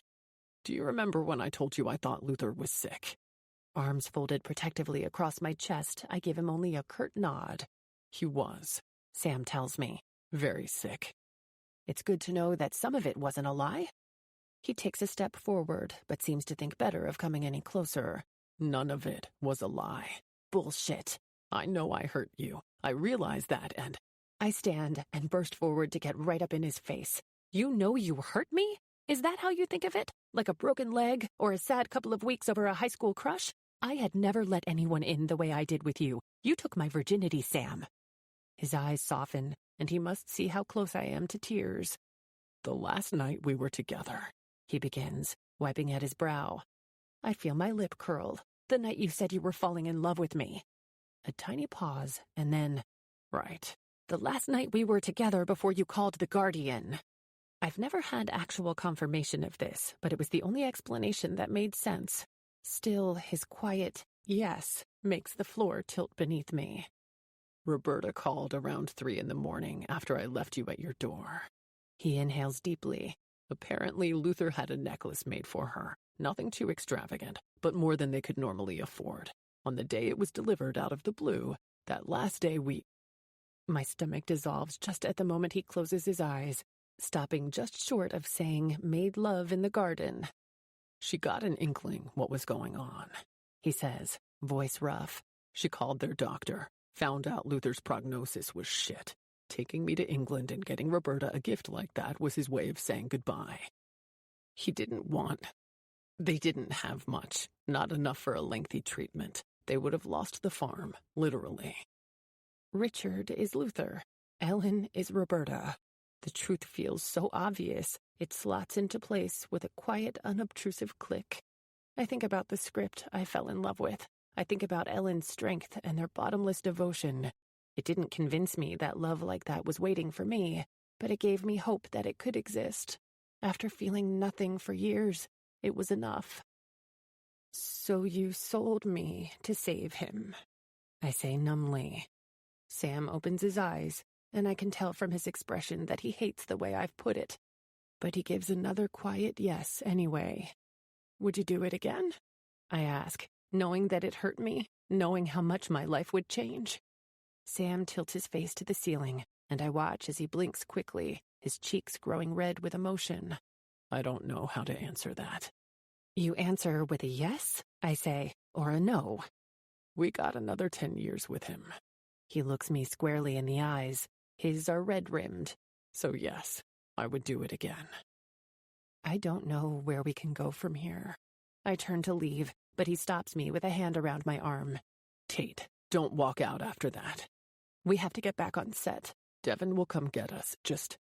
He gestures to the chair again. Sit, please. I lower myself back in the chair, still feeling shell-shocked. We sit in tense silence for several long moments. I didn't lie about anything I felt in London, he says, and a painful spasm turns something over in me. Leaving you the way I did really wrecked me, and it's okay if you don't believe it. But I loved Luther and Roberta with everything I have. They'd given me everything. He pauses, and in the silence I can practically feel his turmoil. I tried to give them back all the love that they gave me. I had to choose between you and my family. And at that point, it wasn't even a question. I owed them everything. But when they died, I could say that I did everything I could to make their lives better, and when I love someone, that matters to me. I want you to know that. The truth is, I do know that. It's evident in every word of his screenplay, in every nuance of the dialogue. Their voices come through so authentically, it could only have been written by someone who loved them beyond measure. It makes it really hard to hate him, but anger isn't so quick to diffuse in my blood. The relief that it hadn't been planned from the moment I spilled my secret expands, taking up space before I've really made room for it. It makes it hard to breathe, like the air in my lungs is under pressure. Is there anything else you need to know? He asks. Through the chaos of my thoughts, the only questions that press forward with any clarity are ones that sound so young and selfish. Did you ever think of trying to find me? Was it easy for you to just disappear? But I'm also wrestling with feeling obtuse for not seeing the truth from the second I knew Sam wrote the script. Even if it's set in Iowa, not Vermont, the story is so clearly Sam's. I'm fighting the fear that I'm no more than a stepping stone to every man who has ever meant anything to me.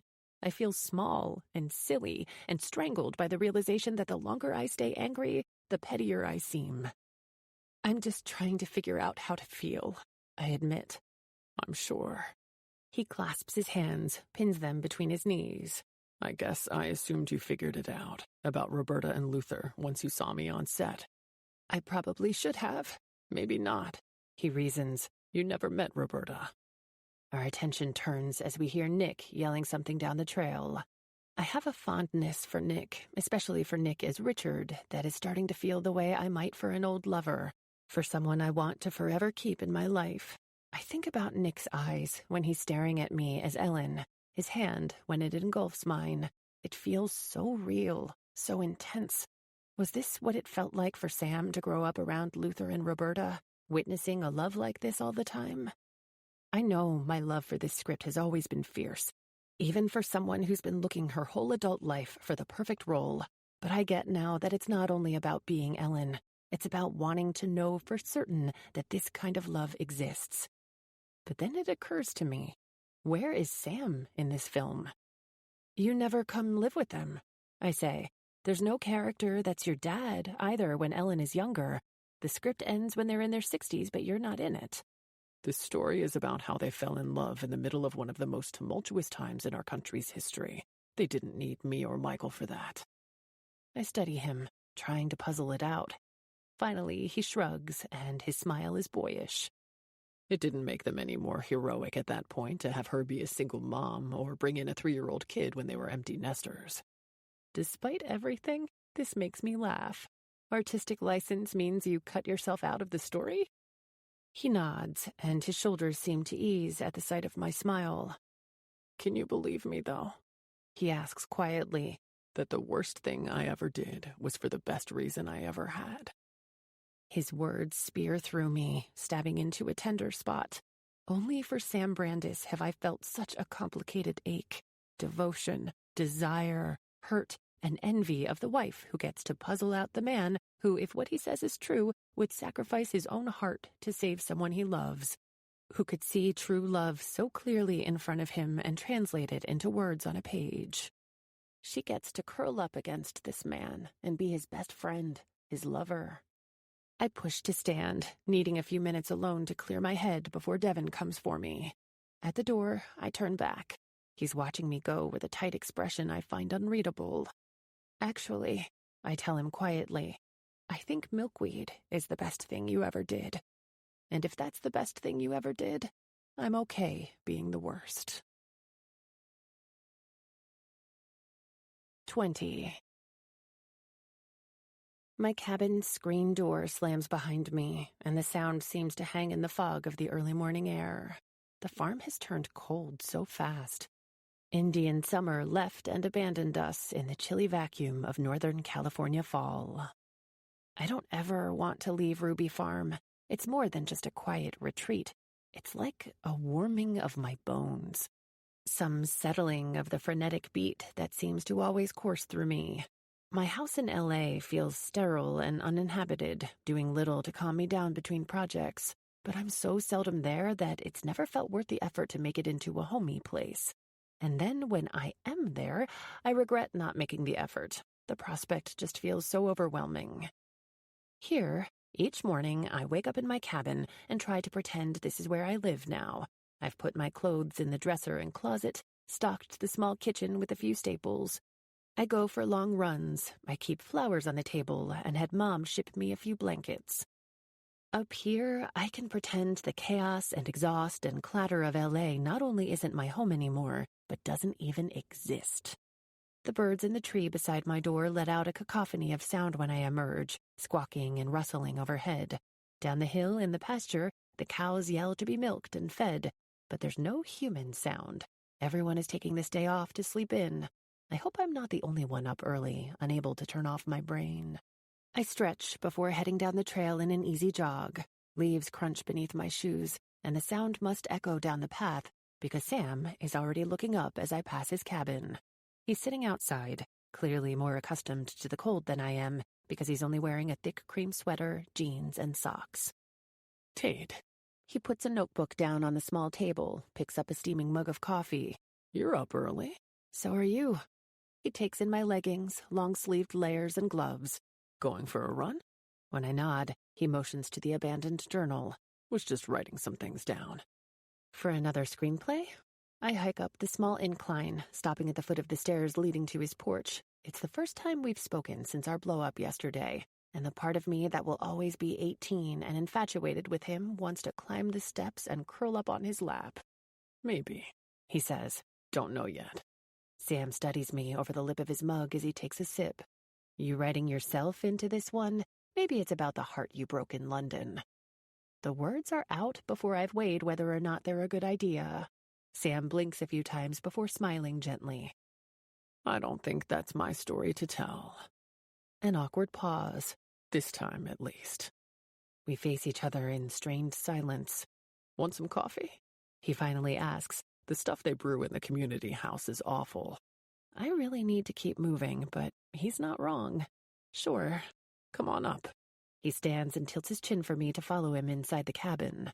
Trudging up the stairs, I feel so anxious and excited that it makes me nauseous.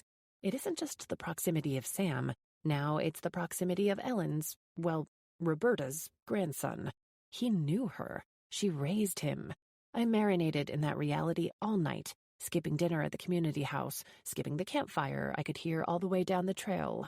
I curled up in bed and reread the script with new eyes. His formidable, brave grandmother, his tender-hearted, fun-loving grandfather. Was it even a question that he would do anything he could do to save them? I didn't take much time to look around yesterday, but it wouldn't have taken much to absorb everything here. Sam's cabin is one big room, almost like a loft, with a bed in the far corner, a little kitchen to the left of the door with a table and chairs, and a small sitting area in between. It's cozy from the country decor, and he's got a fire going in the fireplace. I make a beeline toward it, holding my hands out to get them moving again. You're such a Californian, he says, laughing. It's cold. It's probably 55 degrees out, he says, opening a cabinet and reaching for a mug. Exactly. Sam laughs again as he sets a pot of water to boil and scoops some fresh grounds into a French press. Something has eased since he told me the truth yesterday. It feels like there's so much more air in here. But with that space, it means I'm not working to ignore him, which in turn means I notice him again.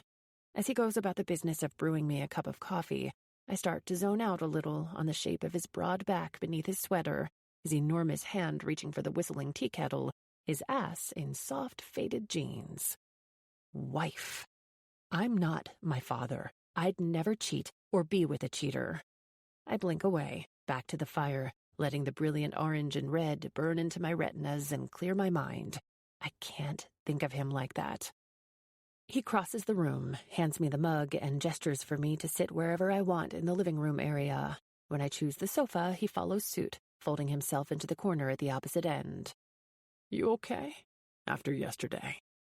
As always, Sam cuts to the chase. I'm getting there. It helps, I say, adding, to know. It drove me crazy, wondering what you thought all those years. I thought about it a lot for the first few, I tell him. And then time passed, and it stopped factoring into every decision I made. I stopped worrying about what Nana would think, what Dad would think, what Mom would think. I pause, then add quietly, what Sam would think. The last 7 years or so have been really good, and all mine. He's quiet in response to this, but gives me a muted, I'm so sorry, Tate. After a few deep breaths. Nodding, I blink down to the rug. I don't actually want to talk about us anymore. A glance at him gives me a response I wasn't expecting to see. Disappointment. But maybe you could tell me more about Roberta. I wonder if this surprises him a little. His eyebrow twitches, and he reaches up to scratch it. Oh, yeah, I'd be happy to. He pauses, waiting for me to ask more, I guess, to be more specific. I'd like to know more about her, I admit, and about Luther. Sam grins at me. Roberta was something else. They both were. I stretch my legs out, warming, and stop just short of pressing my feet against his thick thigh. He looks down and smiles a little, stretching his arms out along the back of the sofa. We getting comfy? I'm defrosting. He laughs, and his mossy eyes shine with understanding at the double meaning. I see that. Taking a sip of my coffee, I say, we don't get to see her as a mom. I get that it simplifies the story somewhat, but I imagine it would only make her more amazing. Juggling all that? How come you took your dad out of the story? Because my father turned out to be such a dick. Sam shrugs, crossing his ankle over his knee. I only know how tender she was with me, but I can't imagine she was like that with Michael, and he still turned out the way he did, even though I know she was a good mom. Does he know you've written this? Probably not. Haven't spoken to him in years. I make a sympathetically mad face, and this makes him laugh. I'm fine. Better off, trust me. Though I am in regular touch with my mom. Ironically, she lives in London now. I let out a sharp laugh. Do you visit her? A couple times a year. I want to ask whether being there ever brings up old memories, but I'm sure I'm the only one of the two of us who is so fixated on our brief affair. It was the single most defining moment in my life. No doubt it's just one of many in his. I need to move on. What kind of books did Roberta read? I ask instead. Mostly history, he says. Nonfiction. Luther loved crime novels. She'd tease him about those, but she loved reading together. She'd read these giant, boring nonfiction books about Napoleon or Catherine the Great. I exhale a dreamy sigh. She sounds wonderful. She was. She wasn't perfect, but she was about as close as you can get. It's why you're the best person to play her. This is such an inflated compliment. It makes me laugh. I'm nothing like Ellen. Not really. Are you kidding? He asks me. The girl I knew was every bit as brave and brassy. I wonder if Sam has any idea how much this compliment warms me from the inside out. I know it isn't true. Maybe it used to be. I like to think I was brave and brassy when I was younger, but I'm undeniably soft now. My life is made easy for me by a handful of people, and every time I'm required to be truly brave, letting new people into my life, for example, I flee. I think about everything I could learn from Roberta now. Just to have a day in her company would feel like a gift. It was such a waste, in a way, for me to have met Luther when I was 18 and had no idea how to get to know him, how to ask him the questions that would unlock all of his stories. I feel like I missed an opportunity to talk to someone whose life had been hard and wonderful in equal measure, and who had a wisdom I can't even fathom. But at least I laid eyes on him, can still remember his laugh, his teasing eyes, the way he could ask probing questions without ever sounding nosy. I never had the chance to meet her. Why didn't she like to travel? I ask him, recalling parts of our conversations. It seems so out of character. He nods, swallowing a sip of coffee. Because she was so fearless otherwise? Exactly. Sam sets his mug down and reaches up to scratch his jaw. It's a small movement, such a casual gesture, but it sends a bolt of heat through me anyway. I'd forgotten how easy he is in his body. She hated planes, he tells me. I think it was probably the one thing that scared her, the idea of flying across an ocean. I remember when Luther and I left, how she tried to look calm and put together, but she was a wreck. Do you think she would have had fun in London? It's amazing what context can do. Like I can see my past through someone else's eyes. What I've been holding on to was actually about something so much bigger than just me. The thought blows through me, unsettling. If Sam had asked me, would I have agreed to expose myself to help Luther? The truth is, I had loved Sam enough to say yes. I would have. And the fact that he didn't even talk to me about it dampens the relieved, floaty feeling I've had since yesterday. I've missed half his answer and have to mentally shake myself to catch the rest of it. Couple days. She liked to keep busy. She wasn't really one for vacations. He stops, and his gaze flickers all over my face. What? He asks warily. I'm not sure what he sees in my expression. What? Your cheeks are red. He pauses again, narrowing his eyes, reading me perfectly. Are you embarrassed about something or mad at me? His comfort with honesty, with gentle confrontation, makes my irritation boil over. Track change, but I was wondering why you didn't include me in the decision to go to the Guardian. Now I know this question catches him by surprise. He takes in a sharp breath, leans back, and tilts his face up to the ceiling as he thinks about it. You think you would have agreed? He asks finally. I think there's a good chance. I was pretty infatuated with you. I see the way this word hits him sharply, that I said infatuated, not in love. Sam looks back at me. I didn't include you because I was panicking. He leans forward, resting his elbows on his thighs and staring at the area rug beneath his feet. It wasn't exactly a well-laid plan. I wasn't even sure it was going to work. Tell me how it happened, I say. I never understood why there was a day between when you left and when the paparazzi show up. That piece of it always felt so calculated. He rubs a hand over his beard, squeezing his eyes closed. Like I said, I was panicking after talking to Roberta. She told him we had to come home that instant. He fought her a bit, but finally agreed. We left, but couldn't get a flight out until the following day. So you wanted to be clear of the country before blowing up my life? No, Tate. He frowns at the floor. No. Look, I booked us at a hotel near the airport and was up all night again thinking on it. While Luther was showering the next morning, that's when I went to the lobby and called the paper. His voice is so flat. It's like he's reading instructions. I said I had information on Ian Butler's daughter. They said they'd have a reporter call me back, and I thought it would take a while, but it was like 2 minutes. I told them they'd have to buy the story. They got some preliminary information from me, so they knew I was credible. I think I told them where you lived and the name you went by, so they could look it up. When they wired money to my account, I called them back. I told them everything you'd told me. Sam looks up, meeting my eyes. Whatever you think, and I know it was a terrible thing to do. I don't want you to think it was easy for me. I didn't relish any of it. You didn't even say goodbye. I feel too exposed after saying this, so I look away. Even if I didn't know it was goodbye, there wasn't a last nice moment between us.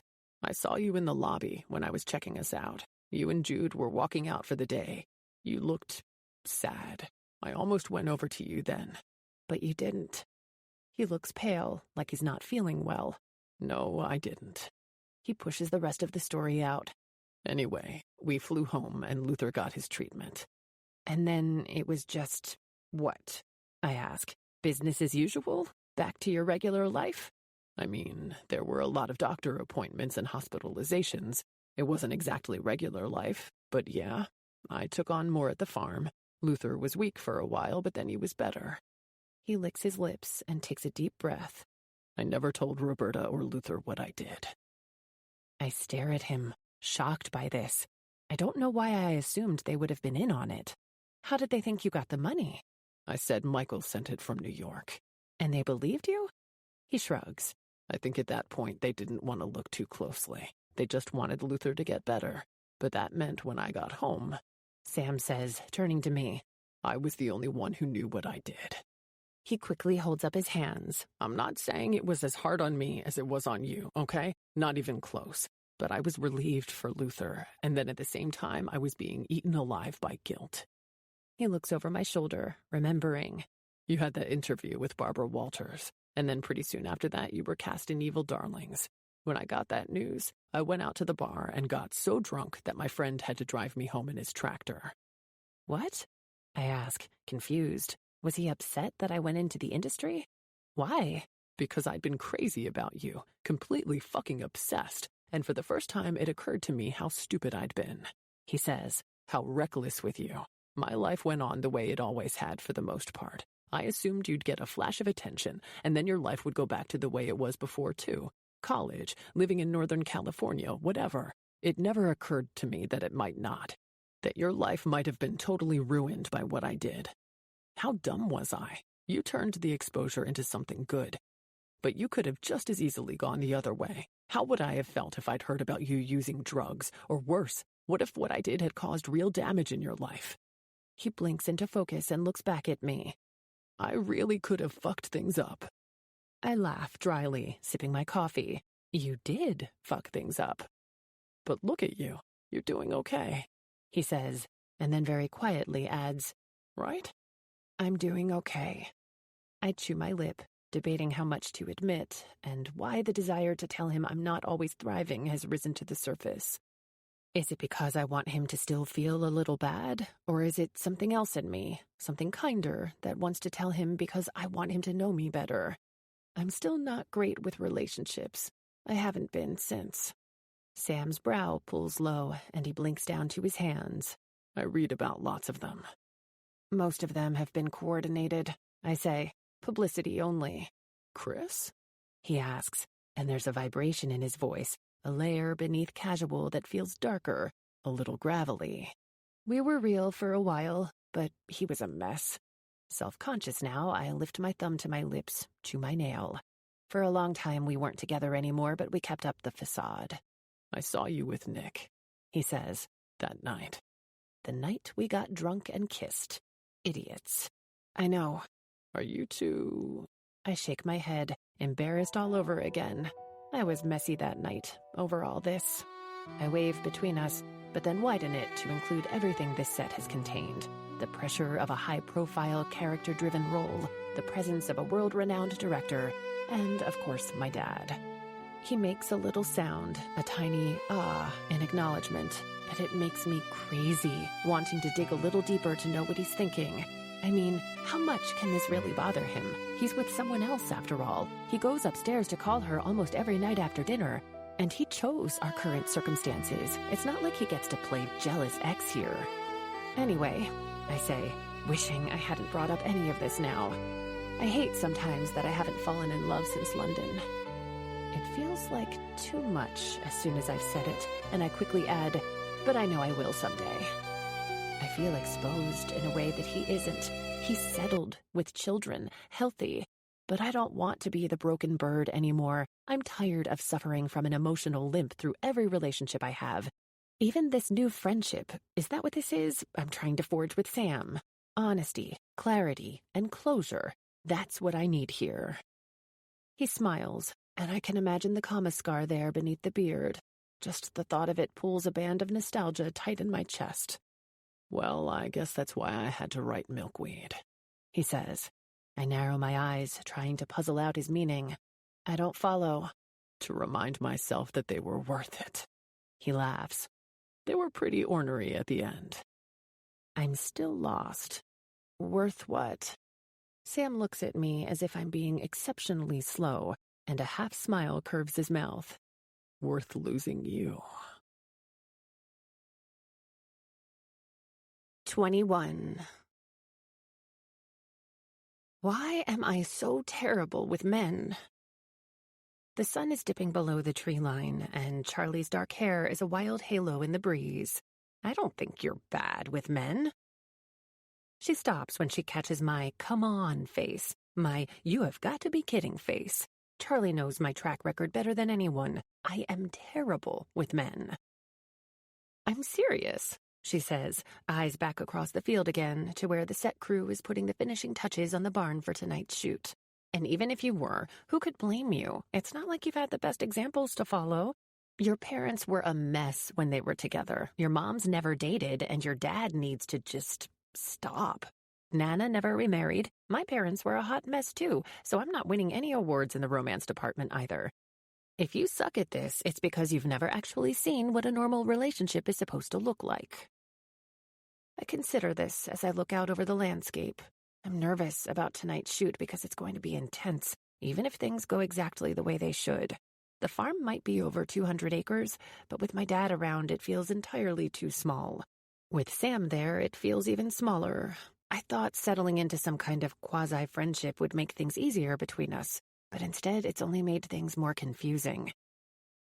Anger was easier, and it was definitely safer. The thought that I've played a woman in a healthy relationship more times than I've actually been one is depressing. I'm 32, Charlie. 32 and eternally single with crippling daddy and abandonment issues. I thought Dad and I would finally connect, and that's all gone to shit. I thought I'd finally moved on from Sam, but now all of that is a lie too. At least you were engaged. For 6 months, she reminds me. Yeah, but you got that far. The farthest I got was Chris saying I love you, and me replying with, you're the best. She laughs. Maybe that's what drove him to drink. Charlie Zhao, you are the fucking devil. Didn't you get to the I love yous with Pete? Nope. Evan? Evan. Sweet Evan only bothered with me for 5 months. Nope again. Well, I correct. He said it, and I think I tried to improve on my you're the best and came up with, that makes me so happy to hear. Charlie leans between her knees, cracking up. I keep reading the script thinking, wow, Sam wrote this. I draw a circle in the soil with a scraggly twig. The terrible person I built up in my head wrote this beautiful thing. That has to mean something, right? That he understands women, or that he's good enough inside to have done this. Or maybe it's that Ellen... I shake my head and correct myself. Roberta was just that great. I think of everything she went through. Pregnant at 16, put her husband through law school only to have him leave her and their son and run off with someone else. Her dad is sick. She falls in love with a man the whole town is against, and yet she still puts the work in to build up their community and help the very same people who would have turned her away. She didn't close herself off. She didn't move from one pointless, meaningless relationship to another. She's just this wonderful person who made mistakes and learned from them and kept going. Charlie appraises me with a small tilt of her head. You're pretty great yourself, you know. I try to laugh, but it sounds hollow and cynical. Do you remember those art projects we helped the kids with at YMCA camp? You fill in the entire paper with different colors and then go over it with black crayon. You think it's just a black picture, but when you scratch at the surface, there's all this stuff underneath. That's a terrible analogy, but it's sort of how I feel about my love life right now. I thought it would be one thing, but it's just been covered up with this boring black crayon, and I don't have the tools to scratch it. Charlie gives me a sad smile and reaches over to squeeze my hand. But what's under there is still all bright and rainbow-colored. I know it's scary to learn how to scrape all of it off, but I think what's under there could be pretty great, too. We look up as Devin stomps through the tall grass. His blue button-down Patagonia shirt seems to glow in the fading sunlight. What are you two up to? Discussing why my love life is a mess, I tell him, laughing. Devin pauses, surprised, and then gives us a knee-buckling smile. Well, okay then. Apparently, we aren't in a huge hurry because he settles down on the grass at my side. We're getting ready to roll, Tate. How are you feeling about tonight's shoot? I weigh my response. Admittedly, the most stressful part of the filming has come toward the end of our time here, the barn fire and the love scenes. I know why we had to put them later on the schedule. The barn fire shouldn't be destructive, but in case it does cause some damage to the landscape, we needed to be done with all the other outdoor shots first, and the love scenes, well, Gwen is smart enough to know that those require a real depth of comfort between co-stars. But while I'm apprehensive about the love scenes, I'm downright afraid of the barn fire tonight. We've rehearsed it over and over again, but we are going to set the barn set on fire. It's not being done with special effects. It's a controlled burn, and they'll be shooting with a long lens to compress the distance between the actors and the flames, but it's still being done with a newly constructed barn set, some fancy chemicals, and a lighter. I'm nervous, I admit. I know you've been told this, but I want to reassure you. Devin says, we have over 100 firefighters on location to put it out. I finish for him. Infrared viewers to find hotspots. I am never actually going to be in danger. I know. He smiles again. Devin is so perfectly sweet. I experience a bit of disappointment that I'm not nearly as attracted to him as I should be. The Sama Brandisa proximity effect. All set then?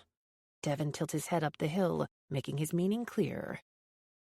Up the hill, that is, where nearly everyone who has ever been involved in this movie has gathered to watch this enormously important scene being shot.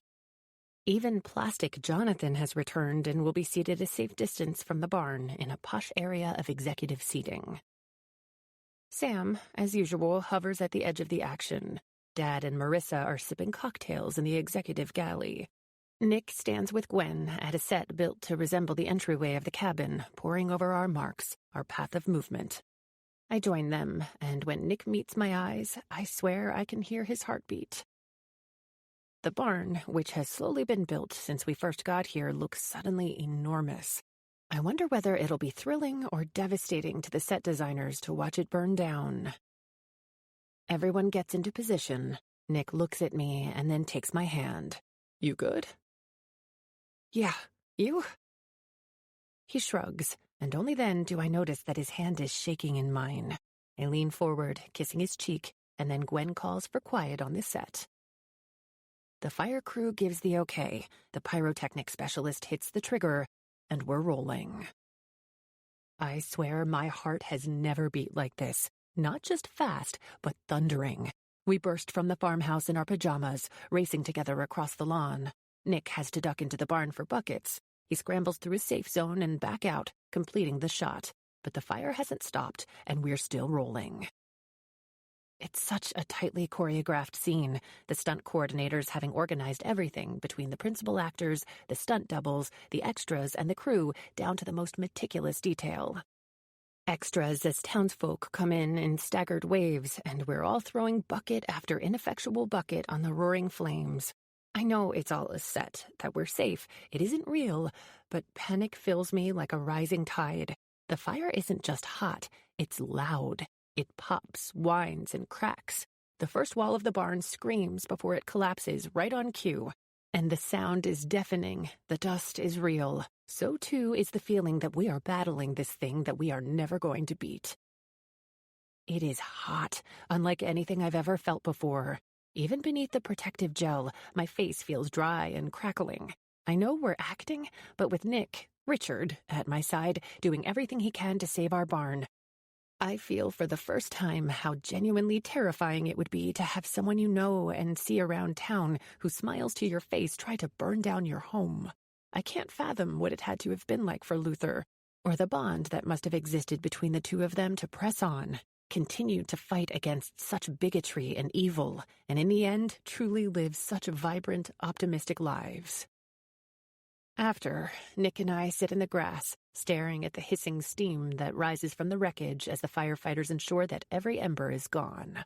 I think we're both a little out of words, lost in our thoughts about our lives now set against the backdrop of what Richard and Ellen's lives were then. You okay? I ask finally. Our faces are sooty, our limbs shaking from exertion. He lets out a low, quiet whistle. That was intense. I know. That wasn't even fiction, is the thing. He wipes a trembling hand down his face. It blows my fucking mind that someone would have burned down that barn, someone's livelihood, just because some white folks didn't agree with what kind of love was going on behind closed doors. It's a miracle they both made it. He pauses. So many don't. I bend, resting my forehead on my arms.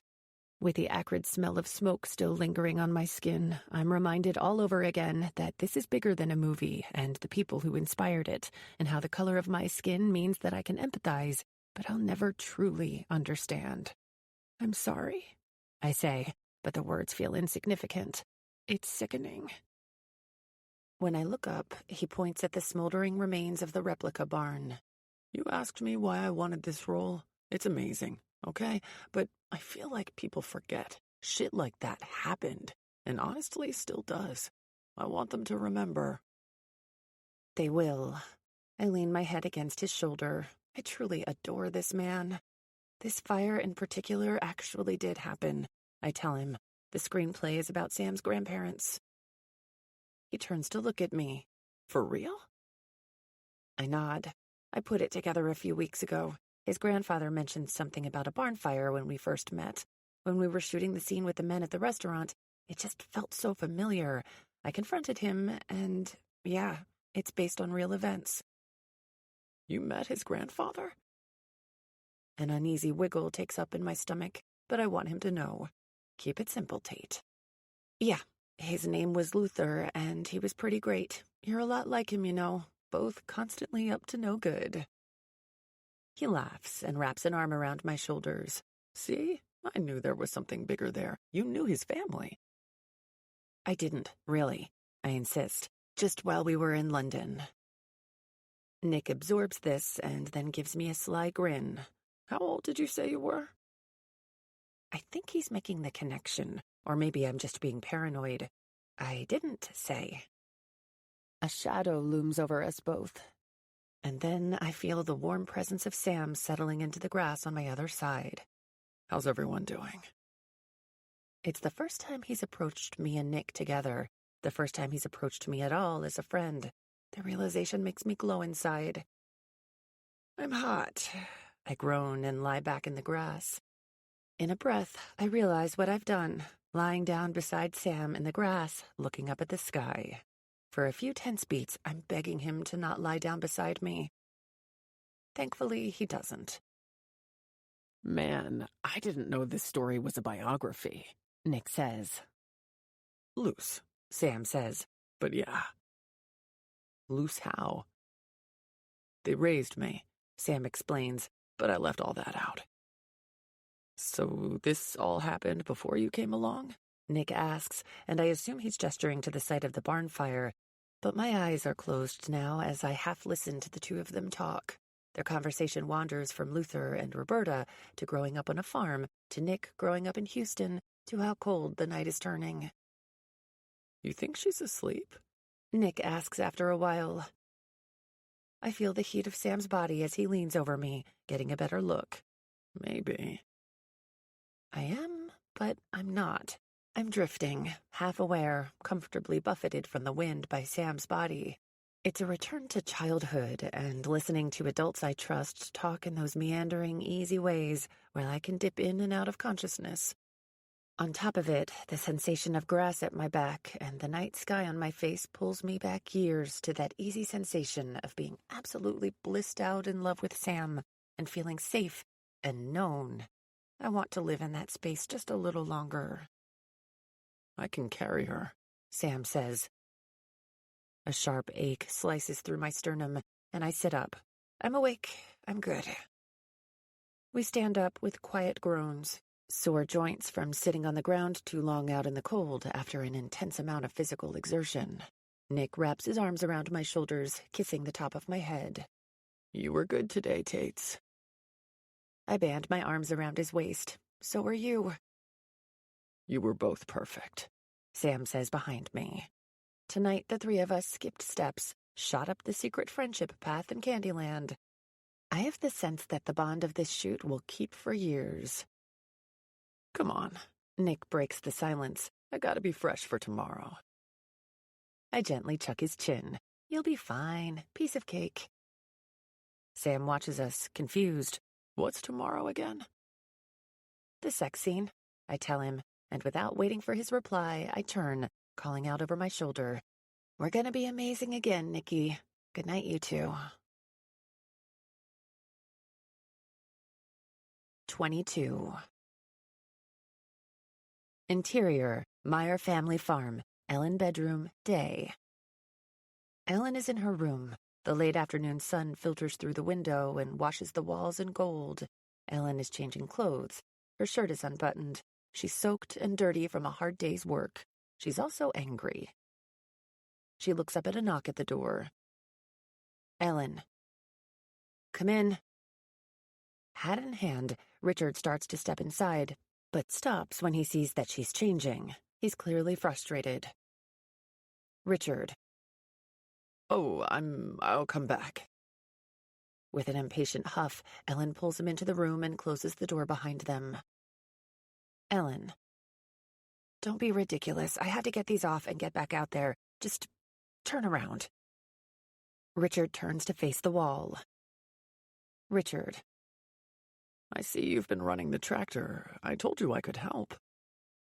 Behind him, we see Ellen slip off her shirt. Her bare back is exposed, and we hear the fabric flutter to the floor. Ellen. I have, but I'm sure that isn't why you came up here. Richard.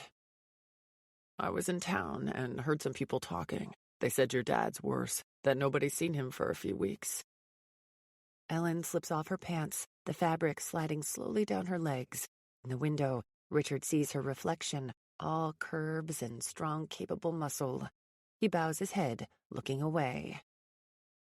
Ellen. I don't know why everyone can't mind their own business. Jacob Hadley was up here yesterday and had the nerve to suggest I need a husband to take care of things. She steps into a pair of jeans. Richard. I think people are just worried about you being alone up here taking care of him. Ellen.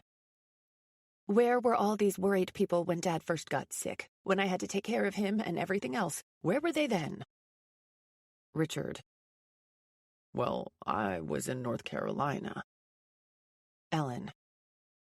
You know I'm not talking about you. Richard. But why not? Ellen. Why not what? Richard. Why aren't we talking about me? I worry about you too. Ellen. I don't need you to worry about me. Richard. I know that. I know you don't need anything from me. I don't need anything from you either. Doesn't mean I don't want you. She stops buttoning her shirt. She turns to face him. Richard continued. I want to give you everything. Ellen. Look at me. Richard slowly turns around. He takes in her unbuttoned shirt and slowly meets her eyes. Ellen continued. You sure I'm what you want? This? Here? You willing to take that on? I can't fall again and pick up my own pieces. I don't have it in me. He takes a step forward, slips her shirt off her shoulders and lets it fall to the floor. We see her naked back as she leans in and kisses him. 2 hours later, the knock that I've been dreading sounds at the hair and makeup trailer door. Charlie tilts her head as she swipes a touch of powder under my eyes. She's decent, she calls out. I'm not sure decent is the right word, considering that under this robe I'm in nothing more than pasties and the world's smallest nude thong. I've been waxed and moisturized and airbrushed. Every scar and freckle has been painstakingly concealed, and this particular wig has been tousled just enough to look like I've spent the day in someone's bed. Which is unfortunately what I'm about to do. The trailer opens, and Devin's dimpled smile appears in the doorway. You ready to do this? Ready to roll around naked in front of a camera? I ask. No point in putting it off. Sure, just your average Tuesday. I once read that sex scenes in movies are just like actual sex, but with none of the pleasure and all of the awkward fear, anxiety, and stress that come with it. They were not wrong. The good thing, if I had to pick a good thing, is that when done right, a sex scene can completely change a love story. It's when we're at our most vulnerable, when we let down walls and let another person see who we truly are. A lot of that rests on the actor's shoulders, but the director and crew factor in as well. They set the tone for the shoot and the scene, determine how close the shots are, and let us know when it's working and when it's not. As a director, Gwen is known for being meticulous. The love scenes are no different. We know exactly how the scene will be blocked, how we'll move, and what we want to come across on camera. I'm not looking forward to this, but at least we'll all be prepared. On days like today, only essential crew members are present. As we return to the room that's designed to look like Ellen's bedroom in the farmhouse, I see Gwen, Liz, Feng, the camera operator, the assistant camera operator, the boom operator, script supervisor, and Sam. It never occurred to me that he'd be here. I stopped short, but I needn't have bothered because he's already headed my way. I tried to grab you before you left earlier, he says immediately, expression tight with what I can only assume is panic. I'm feeling a little panicked myself. Today will be hard enough, but knowing Sam will be here too? I mean, shit. We've just found some easy, solid ground. I'm not ready to be naked in front of him all day. Sorry, I went for a run and then had hair and makeup. I bite my lip. Why am I explaining myself? So, if you look at your contract, you'll see I'm supposed to be here, he says. But since my name wouldn't have meant anything to you before, you probably wouldn't have noticed. I tried to tell Gwen I wasn't needed, but she said she'd prefer if I stay. He runs a nervous hand through his hair and then looks around before lowering his voice. I didn't know what else to say without telling her too much. No, it's fine, I say, exhaling a slow, steady stream. Really, we're all professionals, and I mean, it's not like you haven't seen it all before, though 14 years of gravity takes its toll. The joke lands harshly and creates a dead zone of uncomfortable silence. Right, Sam says finally. Thankfully, we're rescued when Charlie comes over to check my makeup. Her glare follows Sam as he steps away and takes his seat just behind Gwen. What is he doing here? His job. I close my eyes as she runs a brush over each of my lids. Well, he better do his job in the dark corner over there, behind a thick wall. I look at her. Charlie, come on. He's not Satan anymore. Tater, you're going to be naked all day. Yeah, I'm aware. You can't blame me for being protective. It's like when a friend breaks up with someone and tells you all the terrible things about them. They get back together, but you're just supposed to forget about it all? We're not. You know that's not what's happening here. Fine, but if I see him looking at your boobs, I'm going to beat his ass. I'm ride or die Team Tate here. That's my job. When I turn back, Nick is watching us. Everything okay? He asks, tilting his head as Trey makes some last-minute checks on his makeup. Just ready to get this over with. Trey barks out a laugh, and Nick reaches over to pinch my arm. I can assure you that is the only time I've ever heard a woman say that to me. In the middle of some passionate thrusting, Gwen cuts, and I have no choice but to stare up to where Nick is hovering, naked above me. He's not really naked, of course. He's wearing a modesty pouch, a glorified penis sock, and has enough glycerin and rose water on his back to make it look like we've been at this for a long, long time. Which, frankly, it feels like we have. A sheet covers my right breast, and Nick's arm blocks any view of the other. I'm at a place in my career where I can stipulate what I will and will not show. By contrast, Nick's entire ass is on display. Do you know what time it is? I ask. I left my watch in my pocket, and as you may have noticed, I'm not wearing pants. For as awkward as it must be to have your junk in a sock and a pillow between you and the parts you're supposed to be convincingly fucking, Nick is still as easy to be with as ever. I meant, can you see a clock or a sundial or something? All I can see from this angle is your gleaming chest. He shifts slightly. I can't see a clock, but I can see our screenwriter, and he does not look happy. This piques my interest, and without thinking, I try to crane my neck and get a look for myself. Nick stops me with a gentle hand to my shoulder. If I move, the shots won't line up, and we'll have to do the scene all over again. I know this, but the idea of Sam's frowny reaction is throwing me. Oh? Yeah, oh, he says with a shake of his head. You ever going to tell me what really happened between you two, or should I continue with the most lurid version I can imagine? I'm saved for a few moments when Gwen calls for us to pick up where we left off, for me to bend my leg and slide it up toward Nick's side, for him to kiss down my neck. That's right, Gwen calls out. Her voice will be cut out later. Arch your neck a little more, Tate. Yeah, give her what she's looking for, Tate. Nick whispers against my throat, his face hidden from view.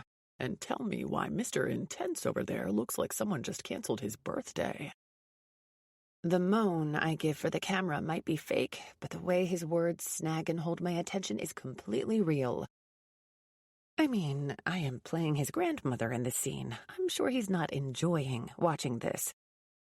Yeah, I don't think that's what this is. I hate the jolt of adrenaline this gives me, because in what world does Sam have the right to be upset about any of this? And why do I care? I'm working. We stop so a battery in the boom mic can be changed, and I stare up at the beams overhead. That's the way movies are. Hurry up and wait. Hurry up and wait. It leaves way too much time to think. Because there's that feeling again, the urge to break out of the box I've put myself in, the urge to rebel and tell Nick what really happened. I told you we had a fling when we were younger. And he's pissed a decade later. He's the one... I pause, not sure how far down this track I intend to go. Nick is so easy to be with, so easy to confide in. Even now, he doesn't push, just wraps a piece of my hair around his finger and waits for me to continue. Or not. Like it's my decision. Nothing about Sam has ever felt completely like my decision. But I've also been burned by spilling to a guy before and am not up for it to happen again, from lover or friend. I lower my voice to barely a whisper. Okay, complete vault here, Nick. Sam is the one who told the papers that I was Ian Butler's daughter. He sold the story and then just sort of vanished, and I didn't see him until that day on the trail. It's a tribute to Nick's acting skills that he barely reacts. Okay, he says, and gives the smallest tilt of his head. That explains a lot. Wow. After a minute, he adds, what a dick. I straighten the leg that's hidden by the sheet just to have something to do. I feel restless and uneasy. I don't exactly want to defend Sam, but a strange protectiveness builds in my chest. He had a really good reason for doing it, I say. And I know that now, but it doesn't really erase the habitual rage from all the years I didn't know it. Makes sense. He glances up. He's always looking at you. The man has longing in his eyes. No, he doesn't. He has a wife. You've seen him go upstairs at the comm house to call her every night. I'm sure it's just awkward for him to watch this. Nick shrugs, unconvinced.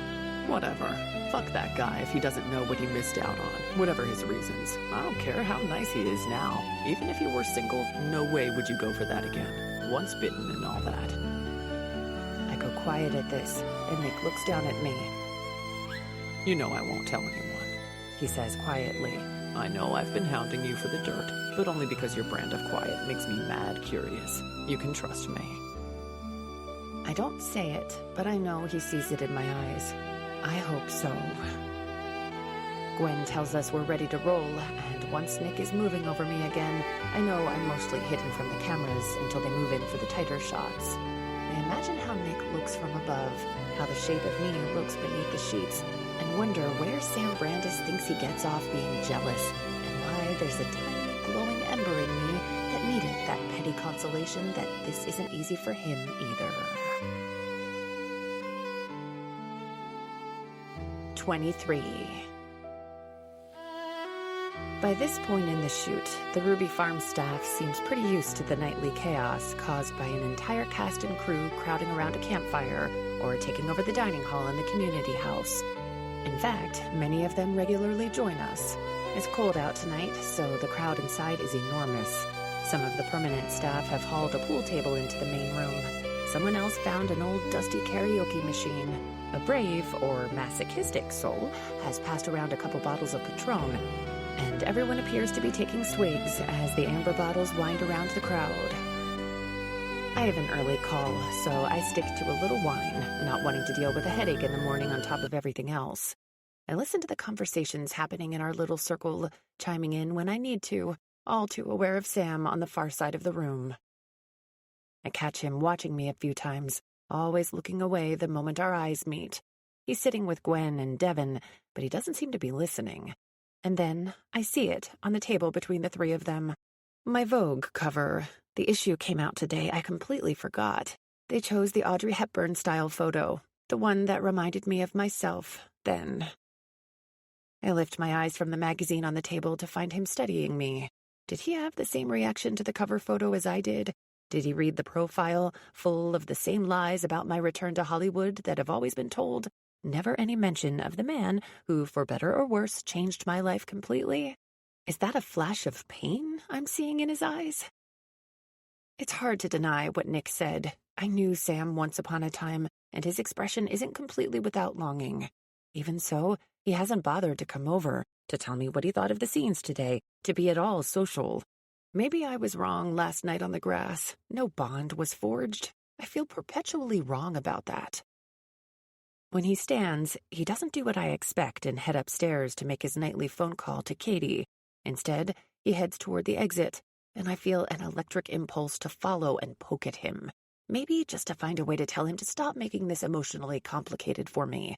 I don't want to want him anymore. I don't like the feeling that I would kiss him in a heartbeat if I could. This is the trouble with sets like ours. It's forced proximity, intense and constant. It makes the rest of the world fall away. I wind my way through the tables and out the door into the chill of the lawn outside.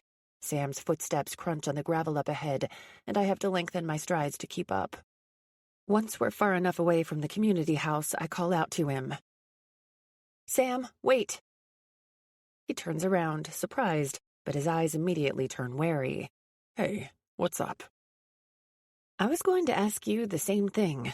I reach forward, give him a gentle punch to the shoulder. What's going on? He squints at me. What do you mean?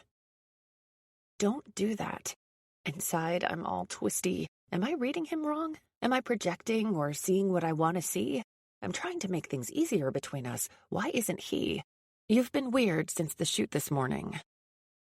At this, he winces and looks away to the side. I hate how every little thing lately reminds me of the boy in the garden. The angle of his face, the set of his shoulders, even the cold air around us. All I get is, I'm sorry if I was weird. Can you at least tell me why? I mean, if it was awkward, you could have stepped out.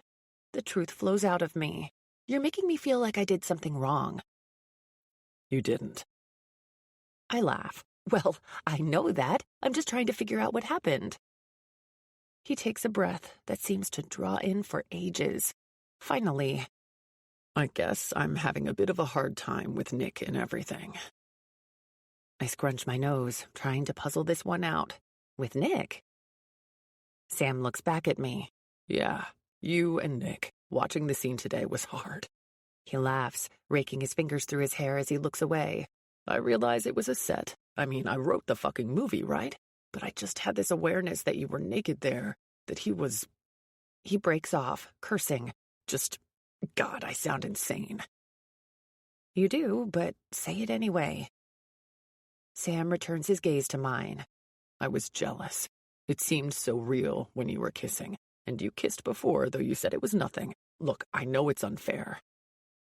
Unfair for like a million reasons. I agree, voice tight. I'll put up with a lot, but I won't be someone's mental cat toy. A tree branch creaks overhead, and I'm aware of every second of silence that passes between us. I expected him to deny that anything was wrong. His honesty leaves me dizzy. I made my choice all those years ago. I get that I have to live with it. I'll do better, he says. What does that even mean, do better? I'll try to keep my shit under control is what I'm saying. I'll try to manage my jealousy. Oh my God, I say, angry now. Please tell me you're joking. Aren't you married, Sam? Don't you have children at home? You don't get to go away for a few months and pretend to be heartbroken when you look at me acting out a sex scene you wrote. His brows draw together, and the shadows emphasize each year that has passed between us. Married? Your wife? On the phone? I heard you talking to Katie about the girls? His expression clears. Katie is my ex-wife, Tate. Ex. The ground drops out from under me. Oh. All this time you thought I was married? I nod. We've been divorced for 3 years, but we're still good friends, he tells me. She met a new guy a couple years ago, and they just had twins. One of them isn't doing so hot, so she had to have heart surgery. Oh my God, I'm sorry. She'll be okay, he says, waving a hand. She's a fighter. I don't know if what I feel is relief or terror. Relief that Sam isn't married. Terror because Sam is single. How long? When? Thankfully, he knows what I'm asking. We met when I was 29. Got married pretty fast. He wipes a hand over his beard. In hindsight, I know I just wanted Luther and Roberta to see me settled, to not worry about me. We split up after 3 years. I try to fit this new information into the story I'd created. The image of him with this perfect wife, perfect life. And I can't. I've been so angry for so long, and I'm not even sure what it was about anymore. About his life or the shortcomings in mine. Apparently, I wasn't a great husband. He pauses, narrowing his eyes. She's a great woman, though, and I'm lucky that she still wants to be family. But if you had just asked me any of this before, I would have told you everything. Why didn't you ask? What was I supposed to ask you? Anything. About this wife you think I had. The daughters. If you'd just talked to me, we could avoid at least half our problems. Because your track record is so great, I say, pulse picking up. Because protecting my feelings and my truths has always been at the top of your priority list. You told me to stay away, and other than tell you how good you were at the role, I did. Every time we have a blow-up like this, it's you seeking me out. You want the truth? He asks, shoving his hands deep into his front pockets and leaning forward. I hated seeing you in the grass with Nick. I hated seeing you in the bed today with him. I don't have any right, but I did. Every time you're near me, I can't touch you. I can't pull you closer. I have to sit in it, stew in it. You're beautiful and hilarious and ambitious. You're still... He cuts off, shaking his head. I have to see what I had and what I gave up. But feeling bad for myself isn't how this works, is it? I made the choice. He takes a step away from me. This is me living with it. He takes another step away. I'll apologize 1,000,000 more times, I swear, but just let me have a bad fucking mood tonight. Sam turns and starts walking away, but he isn't walking toward the cabins. He's walking in the direction of the distant parking lot, where the long tractor trailers that brought up all the equipment are parked. Where are you going? I ask, tripping several paces behind him. My feet are crunching through the gravel just as loud as his are. He has to know I'm behind him. My truck. I stumble over a stick on the path that I didn't see. It's blackout, nothing but stars overhead. And then what? Don't know. We continue to march in stony silence, gravel crunching, crickets making a racket in the grass all around us. I could turn and go back to my cabin, have another glass of wine, and try to process the fuck out of all of this. Jealous Sam, guilty Sam, brilliant Sam. And the confused, relieved, hysterical anger bubbling up inside me. But I don't feel done with this conversation tonight.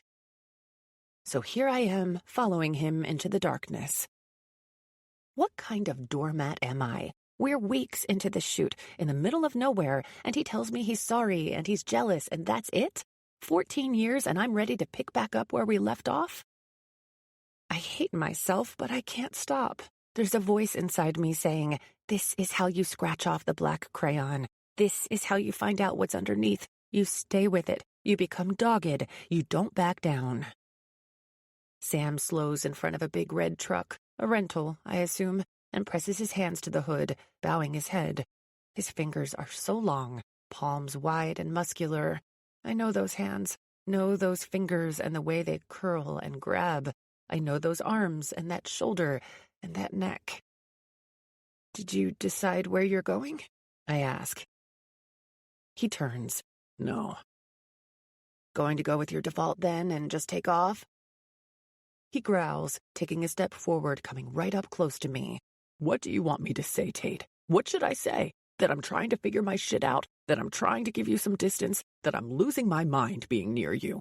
All of it, okay? Fucking all of it is true. Being near you like this is completely wrecking me, and what am I supposed to say? I take a step back, finally breaking too. My voice echoes off the trucks all around us.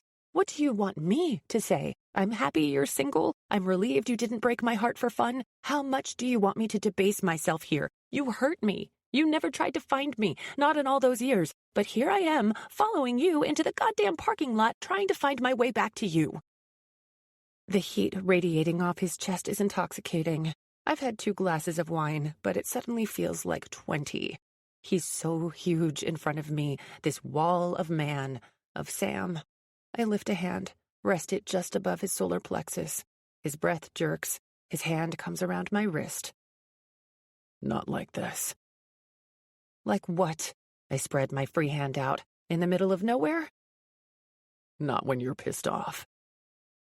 I'm the one who's pissed? I say, laughing sharply. He drops my hand and tilts his face up to the sky. I'm not pissed, Sam. I'm conflicted. That's better. It's another match ignited. He thinks he gets the only say in when or how this happens. So I step closer, slide my hand up and around his neck. I raise up on my toes and hover there, just an inch away from his lips. He smells like water and wine and the strawberries of dessert, and it's like a knife to the ribs to remember that day in the park when he tasted like berries and we ate them under a tree, and then he laid me down so carefully in the bed, sliding a towel under me. He's shaking under my palm at the back of his neck and my other hand pressed to his chest, feeling his heart under there. It's like a treasure in a fortress, this heart. I wonder what it's felt, how many times it's beat painfully enough to make him wonder whether he's dying. He did that to me. Am I really the only terrible thing he's ever done? I shove him once, and he stumbles back, landing against the side of the truck. My hands come to the front of his shirt, pulling the cotton into my fists, and I want to tear it off, dig my hands into the skin underneath, and pull his heart free. His hands come slowly to my hips, steadying me. What do you want, Tate? He lets his eyes fall closed. You want me to leave? You want me to stay? I don't know the right answer here. I don't want to have to say it. He's smart enough to figure it out, and I'm exhausted enough that the truth pushes past any barriers of mental self-preservation. I want him to want me. I want it to eat him up inside like a cancer that can't be cured. I stand there, looking at him, watching his eyes open again, and his expression go from indecision to hesitation to that melting of relief. And he bends in jerky, halting movements as if he wants to give me time to change my mind. His lips meet mine, so soft, just resting there, but it feels like I've been ripped open, the way everything pours from me. He lets out a hoarse sound of relief, and I remember this, how it felt to stand on my tiptoes, to reach for his neck, to pull him down to me, wanting more and deeper, wanting that slide of his tongue, and the way his groan felt like it came from a fairy tale, the giant begging for something precious. His hands grip my waist, holding my hips to his thighs, and against my stomach he stirs. His teeth brush against my lip. Deliberately, a gentle tug turns into a bite, and 14 years of anger and unresolved hurt pour out of me. I have 2 fists in his hair, tugging his head to the side so that I can bite his neck. He cries out, wrapping one arm around me and lifting me roughly, flinging me to the side so he can open the back door of the truck. He all but tosses me in, watching as I scoot back, and he's a predator.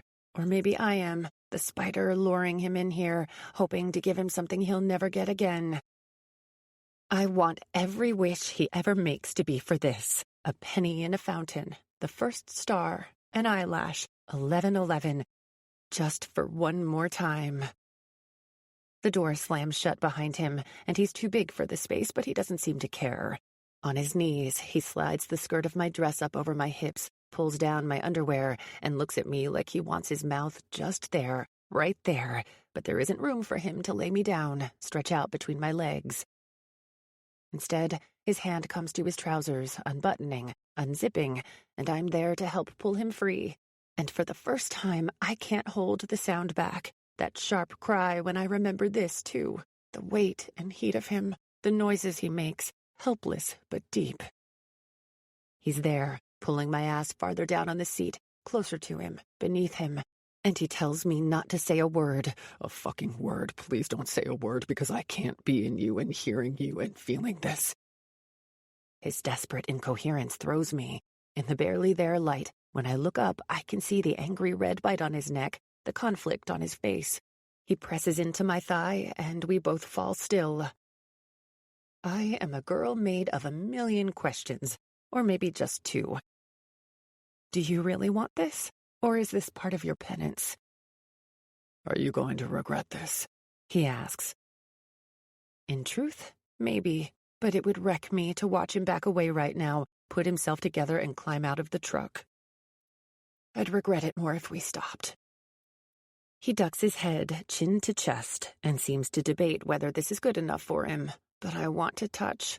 I unbutton his shirt, tiny button by tiny button, and spread it open, feeling the hard, smooth expanse of his chest. He is a continent, maybe even a planet over me. Fingertips brush across his nipples, down to his stomach, and the muscles there clench under my hands. I trail a finger across the soft hair and find him, making the decision for both of us, bringing him to me.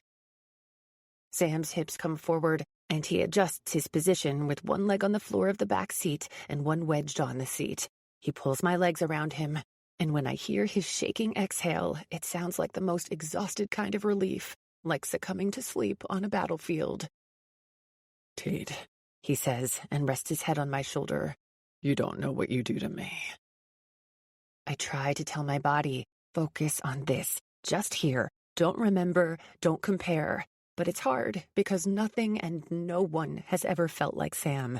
There isn't an army of men between then and now who've been this tall, this broad, this capable of blocking out the sky overhead or the grass beneath and just giving me nothing but him. There's never been another sensation like this, and it's impossible to not feel that, somewhere deep in that ancient part of my brain that stores up these perfect experiences and brings them forward when I get even a little whiff of them again. See?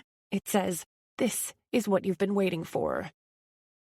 But I'm not getting a little whiff. I'm getting everything. Sam is giving me everything in deep, long strokes, and his mouth on my neck, his hand on my ass pulling me up to him, onto him, and then he reaches between us, his thumb finding what it wants, and he circles and circles, and I can see him moving in the odd hazy light and can see his stomach growing tight, and that's what does it for me. That realization that this feels good to him, and it feels so good and so fast that he's close and we barely started. My back arches away from the soft leather of his seat, and he rears up, bringing his other hand there, holding me while I fall. He tells me he's coming, saying my name again and again, and when he finally does come, he makes a sound I've never heard before. It's a cry, muffled by my neck. Then I hear nothing but crickets outside, and the jagged push-pull of Sam's breath in mine. He stills, and then slowly shifts us so he's sitting up and I'm on top. I think he wants to look at me, for me to look at him, but it's not that easy. I think looking right at him might make me crumble, so instead I focus on his jaw. His hands come up, cupping my neck. You okay? I'm not sure yet. He leans forward, resting his mouth on my shoulder. I admit I don't love that answer. I don't have a better one right now. This swirl of reactions is too big to process in this small space, especially when all I can smell or feel or hear is Sam. His mouth makes a tender path from my shoulder to my neck to my jaw. I'd do anything to get you back. You never tried to find me. Even here, you've been so careful. I don't see you fighting. I figured it wasn't my right to try. I close my eyes and lean forward, resting my forehead on the bulk of his shoulder. I can't exactly argue with that. If he'd pushed me, I would have shoved him away, and when he was cautious and distant, it felt like disinterest. I haven't been good for anyone else, he says. That makes two of us. Tate, come on. Talk to me about this. Is there even a chance here? If there isn't, I need to know. This isn't just fucking for me. It isn't for me either, I tell him. He cups my face, turning me to him and kissing me, and it gives me an excuse to close my eyes. I am both relieved, almost to the point of debilitation, and mildly nauseous. I was going to get up and leave in a perfect display of love him and leave him, and here I am, melting under his touch. I pushed the thought away, unwilling to trip down the road of self-flagellation. I wanted this, wanted him, and here I am. I can deal with the fallout. We're in the back seat of a truck. He laughs into a kiss. But I don't want to leave. Not for anything. And with this, Sam's just reminded me that he's still inside me, still half hard. The single kiss melts into another, and I'm lost again, dizzy from the taste of him. His hand slides down over my shoulders, around my back to the zipper of my dress, and it's like we're doing everything backward, undressing after the sex. And soon he's exposed my back, and then is sliding the fabric down my arms and pressing his mouth to my collarbone. The words spill out of me. I am okay. There's your answer. I'm better than okay. I push my fingers into his hair. I missed you. At this, his hands go from gentle to hungry to desperate. I hold his head to me as he pulls my breast into his mouth, gripping the other in his palm, and we go from still to moving again. 24. It's unreal to me that only a day later we're already having the wrap party. It's been a surreal time warp from the moment Marco and I drove down the gravelly path to meet Devon to now. I've been so preoccupied with what happened between Sam and me last night that I'm disoriented when I see a few crew members walking past my cabin dressed up instead of in sweaters and jeans. The party is so loud I can hear it before the community house comes into view. It's the golden hour, that elusive period of perfection when the sun is still above the horizon, but just barely. Scenes shot in this light always take my breath away, but the moment is so fleeting. The sky shifting from blue to sherbet-colored too quickly for anything requiring multiple takes. In fact, it seems to get darker with each step. The shadows growing longer all but disappear by the time the community house comes into view. Inside, the main room is packed. Drinks passed around and plates piled high. Someone's been brought in to cater, and even the craft services folks get to enjoy themselves. My eyes scan the crowd. I'd like to play coy and pretend I'm not looking for him, but even I know it'd be a lie. I haven't seen Sam since we climbed out of his truck, and he left me at my cabin at the crack of dawn, early enough to avoid an awkward encounter when Devon came knocking for my call time. Sam should be easy to spot, standing at least a head above everyone else, but I don't see him anywhere. I can only assume you're looking for me. It's Charlie, dressed in leggings and a long sweater, makeup as camera-ready as always. She loops an arm around my shoulders and I lean into her. I mean, obviously. I lie, and we probably both know it. A server passes with a tray loaded with sparkling pink cocktails, and Charlie snags two, passing one to me and looking out over the crowd as she takes a small sip. I can't believe we go home soon. I take the glass and try not to let on how my eyes keep finding their way back to the door, hoping to catch Sam walking in. I know, it feels like we just got here. This gorgeous place, that lake, the endless possibilities for skinny dipping and rolling around in the literal hay, and neither of us got any. She raises an eyebrow at me. I down my drink a little too fast. Yeah, about that. She slowly turns. I say, hesitating while I try to come up with the best way to say this. There isn't one. I had sex with Sam last night. Charlie's brows disappear beneath the sharp edge of her bangs. I know I heard that wrong because there is no way you, of all people, she leans in to whisper hiss, would sleep with a married man. Apparently he's not. I mean, he was, but they've been divorced for about 3 years. The girls I heard him mention are hers, but with her new husband. Twins. Knocking back the rest of her drink, she eyes me shrewdly before reaching for my hand and pulling me toward the door. Follow me, young lady. Outside, we head down one of the trails that lead away from the community house. The sun is gone entirely now, and the light is soft and diffused, like the world is suddenly wrapped in a blue filter. Charlie pulls her sweater tight around her body against the chill. So, she says, You and Sam, hot dates. She narrows her eyes at me. Lovers. Not exact. Charlie holds up a hand. Tate Jones, do not lie to me right now, or so help me, I will throttle you. You told me you slept with him, with Satan. I take a deep breath, knowing that straightforward is best with Charlie. He was weird yesterday during the love scene, so I confronted him and asked what his deal was. The protective glint in her eyes is visible even in the fading light. We pass one of the small cabins where smoke rises from the chimney. The little rectangular windows glow against the dark wood. He was jealous, I say. Huh. Yep. Wow. She lets this sink in for a few more steps, long enough to reach where the path narrows, running beneath the overstretched branches of 2 apple trees. Fallen leaves are pressed into the ground beneath our feet, and crickets start to chirp from the fields across from us. What did you say? I don't even remember what I said. I was yelling, and then he was yelling, and then we were at the truck he rented, and...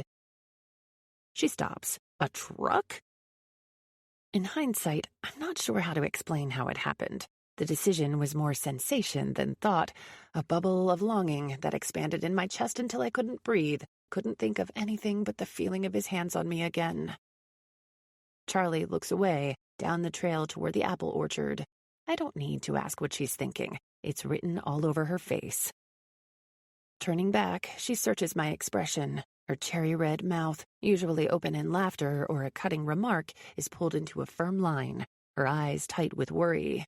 I just want you to be happy. Her features soften. This makes me worry. I know. I take a breath, attempting to form words around the feeling that's been building inside my chest. Despite everything that's happened, whatever was there, it hasn't changed. It was like being back in that garden, being 18 again. You know I'm always on your side. If you think this is a good idea and will make you happy, I'll work on it. She shakes her head. I can't believe you had sex in a parking lot. Footsteps sound on the trail, and we glance over as Dad comes into view, hands tucked in the pockets of his jacket. Hey, kiddo, He says, leaning to place a kiss against my forehead. you two headed into the party? With a thumb over her shoulder, Charlie motions toward the muffled sound of Top 40 behind us.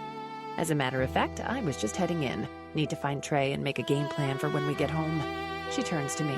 Tater, we're not done talking about that thing. Dad frowns. Thing. Nothing, I say, just as Charlie says, a truck. Tate's thinking about buying a truck. Took it out for a test drive last night and everything. Said the stick shift stuck a little, but the ride was good. Right. I cut in. Thanks a lot, Charlie. Your advice was very helpful. Have fun inside. Charlie waves over her shoulder and walks away with a little bounce in her step. I decide to unscrew all her foundation bottles later. When she's gone, I turn back to Dad. Were you going to the party?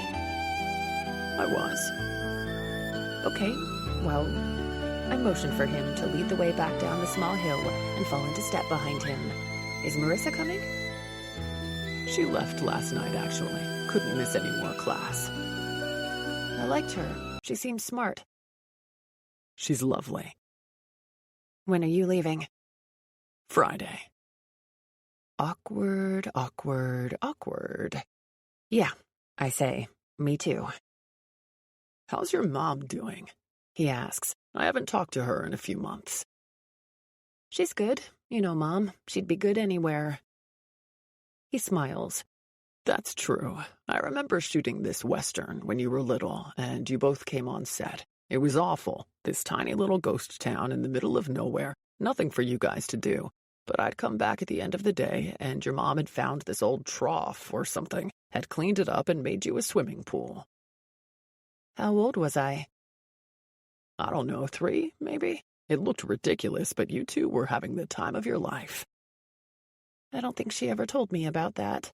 But it sounds exactly like something Mom would do, turning a trough into a swimming pool, making an old playhouse into a chicken coop, complete with a tiny beaded chandelier, taking something forgotten and making it new again. Probably doesn't remember, he says. It was a long time ago. We walk a little ways, the silence between us growing louder with each step. The shoot went by so fast, I say. It did. I'm glad we decided to do this together. You did good, kid. I'm proud of you. 100 words collide in my head, and I can't seem to put any of them together. It's not that Dad hasn't complimented me before. It's that it's usually followed by something cutting, or there's somebody else there, an audience, to witness his show of fatherly encouragement. I resist looking to see if there's someone up ahead or trailing behind. I know we're alone. Thanks. I can hear the music up ahead, and it occurs to me I don't know when we'll see each other again. Where are you off to next? Home for a while, he says. Not sure after that. I've been waiting to hear back on a few things. Maybe, I start, my inner cynic holding me back, the hopeful daughter urging me forward. Maybe we could do Christmas this year? Or Thanksgiving? He looks almost as surprised by my question as I am. Oh, that sounds nice, Tate. Let me check with Althea and I'll let you know, okay? Of course. I'm out of my depth and don't want to push. I'll be home for a few weeks, so give me a call, or a text, or whatever. We round a corner in the trail, and the community house comes into view, light from the wide porch spilling out onto the ground below. I wanted to talk to Gwen before I left. Did you? He starts, motioning toward the party. No, I insist. Go ahead. I need to find Nick anyway. He smiles and ruffles my hair before heading toward the house. Not ready to go inside just yet. I follow a trail of stone pavers set into the ground, moving from each one until I reach a greenhouse near the back. I'm just about to look inside when I hear voices around the corner. Was it surreal, seeing all of this? Hearing actors say lines you wrote? Someone says, and I recognize one of the boom operators and a few others from the crew, and Sam. Yeah, Sam says, and then pauses. I never thought we'd get this far, so I've just tried to enjoy every second. The casting was perfect. But didn't I hear you had a problem with Tate at first? I step closer, still in the shadows, but able to see them now illuminated in a small cone of yellow light. Sam waves him away, his movements a little exaggerated, and I wonder how many of those pink cocktails he's had. No, she was perfect. I wrote it with her in mind. I stop, feeling my pulse drop in my throat. He what? I've got a couple of films with her in mind, one of the crew jokes. Someone adds, Date with Tate, and everyone but Sam laughs knowingly. I see Sam stand to his full height, chest forward as if he's going to address this with fists. I step fully out of the shadows, clearing my throat. They all startle, straightening and tucking their beers behind their backs as if I'm their mom and just walked in on them watching porn. Hey, I say quickly, looking up at Sam, trying to communicate for him to be cool. After a few mumbled words of greeting, and it's awkward because it's very clear I've overheard what they were saying, they quickly make excuses and head back toward the party. When it's just the two of us, I pull Sam into the greenhouse. It's quiet inside, and the air is damp and scented with soil. The open panels let in just enough light for me to make out his expression. He's trimmed his beard, but even with it still there, I can see how tight his jaw is. I stand across from him in one of the narrow aisles. Hey, you. Everything okay? I think you stopped me from punching Kevin. I laugh. I think I did. He bends, wiping a hand over his face. Holy shit, that would have been bad. You can't do that, I say quietly. If you want to do this with me, you can't get riled up about stupid shit like that. He steps forward, crowding me against one of the metal tables. I do. I won't. I start to say more, but he cups my face in his hand and bends, not kissing me yet, just breathing, sharing the same air. He smells like the cherries from his drink, warm and sweet, lips stained slightly pink. When he presses forward, he tastes like cherries, too. His hand goes around the back of my neck as he opens his mouth, soft and sucking. There's no place to go, and he lifts me, setting me on the table and stepping between my open legs.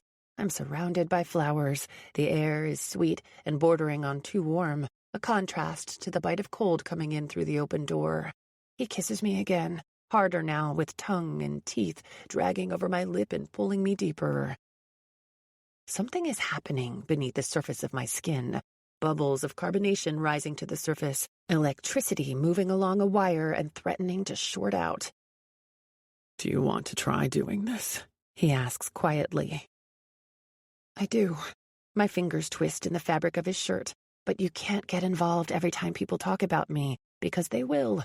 I look up at him, back and forth between those mossy green eyes. But also, Sam, we can never speak publicly about London. If we're really doing this, we have to start over, completely, a clean slate. If it ever gets out that you sold the story to The Guardian, it will be all anyone talks about. Even years from now, every mention of our names will include a footnote about London and what you did. We'll never be able to move past it. They'll never let us move past it. His eyes are wide, and he nods once. "No, that totally makes sense. I would never betray you again." I press a kiss to the side of his mouth. We're almost done here, and then we can figure out what we're going to do next. He growls, grinning into a kiss before dragging me to the edge of the table and along his body. With my feet safely on the ground, he takes my hand, bringing it to his mouth to press another kiss to my palm. It turns into a bite, and he moves his mouth up my arm. "Stay with me tonight?" I ask. He pulls my hips to him, bending to suck my neck. "How long do you have to be at the party?" "Maybe another hour?" Sam steps back reluctantly, and we step back outside. The temperature has dropped, and the air is a shock after the heat of the greenhouse. Sam closes the door behind us, and we turn, stopping short when we see who's standing there. "Dad." He's not even coming to a stop. He's completely still, as if waiting for us just on the other side of the hazy glass wall. "Hey, honey," he says calmly, looking between us. I'm tempted to take a step away from Sam, but I don't want to look guilty. My heart climbs up in my throat as I try to gauge where Dad could have been coming from and what he heard and why he would just be standing there. "If it ever gets out that you sold the story to The Guardian," I said, "it will be all anyone talks about. Even years from now, every mention of our names will include a footnote about London and what you did. We'll never be able to move past it." Finally, Dad cuts the tension, blinking back up to my face. "Did you find Nick?" Shrugging, I manage an even, "Someone said they saw him come around this way with Deb, but I didn't see them." "I think they're back at the party." With a smooth tilt of his head, Dad turns his attention to Sam. "Sam, in case I don't see you before we leave, it's been a pleasure. Thank you for writing such a beautiful script." What a weird thing to say. Admittedly, I don't know the nuances of his moods, and he's a great actor, but I can't read Dad's tone at all. Even in the moonlight, Sam looks pale, sobered by the possibility that Dad knows he's the one who sold us both out. Even so, he manages to reach out and shake Dad's offered hand. "It was a dream to have you play the part. Thanks for being so welcoming on set." Dad nods, and his smile goes from friendly to faint when he looks to me again. "Tate, I was looking for you because I spoke to Althea. Looks like Christmas is wide open." My eyes widen, pulse slowing to a steady beat. I realize a part of me never expected a real answer, assuming he'd conveniently forget or leave Althea to come up with some excuse. I certainly never expected one so quickly. Wow, that's great. "We can talk later, but think where you'd like to go, okay? The house in Telluride would be great, or we could go somewhere else. We could even do your place, and you could spend time with your mom, too. I haven't seen her in ages." I can only blink. Non-passive-aggressive compliments, and now this? I'll see if she has plans, but we can do it wherever. I add quickly. I'm not really picky. It'd be enough to just see each other. The smile he gives me isn't the one I've seen on the covers of magazines or at award shows. This one feels different, adoring, and just for me. He leans down and kisses my forehead. "It'll be fun," he whispers and then straightens. "Well, I'm headed to bed. Sam, again, it was nice to meet you. I hope we see more of each other." Sam tilts his head, smiling, and with a wave, Dad heads off. The quiet seems to stretch around us as we watch Dad's retreating form. Finally, I let out a long, quiet, "Fuck." "Do you think he heard that?" Sam asks. I definitely got that impression. Pressing the heels of my hands to my eyes, I tell him, I'm going to have to figure out what he heard, but I can't do it here on set. I feel Sam turn to look down at me. You're spending Christmas together? Looks that way. I don't know how to read what just happened. He gives the words a few seconds to dissolve in the space between us before admitting, I don't think I understand your relationship. I nod, blinking up to his face. I don't think I do either. 25. My last full day at the farm begins with a blast of an alarm before the sun is even up. The room is dark and cold. The fire inside the wood-burning stove has burned down to flickering embers. I pull the quilt up to my nose, and Sam mumbles sleepily at my side, looping a heavy arm across my waist and pulling me closer. I turn toward him, pressing my nose to the curve of his neck and melting into the heat of his skin. It would be so easy to stay here, to take him in my hand and my mouth and my body, to make love again until I can't remember why I ever thought I shouldn't stay. But I can't. Everyone on the farm will be up soon, and nobody can see me leaving. Not yet, anyway. When I finally manage to drag myself from his bed, I feel a little like Baby kissing Johnny Castle goodbye on the porch of his tiny cabin. The sky is still inky purple, and he uses a single finger to tip my face up to his. He kisses my cheek, my temple. I rest my head on his shoulder and tighten my arms around his torso. I have to talk to my dad today. I'm not sure he heard us talking, but I can't shake the feeling that he did. He exhales against the crown of my head, pressing his hands to the small of my back. Are you going to tell him about the current us? I don't know. We've never had that sort of relationship, but him agreeing to Christmas, complimenting me, it's like we're in the upside down. Plus, he saw us holding hands. You know I'll go with whatever you decide. Just keep me updated. I will. I want to climb back up his body, head back inside, and lock the door. Will I see you later today? He straightens to look down at me. I was going to go on a hike with a few guys on the crew. Maybe we can grab dinner together? I lean back to see his face, to gauge whether he's serious. Things are still very much on the down low between us. I might have to tell my dad, but I can't imagine meeting for dinner just the two of us is the best way to let people know. He reaches up, brushes the back of his knuckles against my jaw. Somewhere quiet. I'll grab something. We can sneak off to the lake and look at the stars. Nobody will be out then. Because it'll be freezing. I'll keep you warm. Come lie in the grass with me and look at the stars. How could I resist that offer?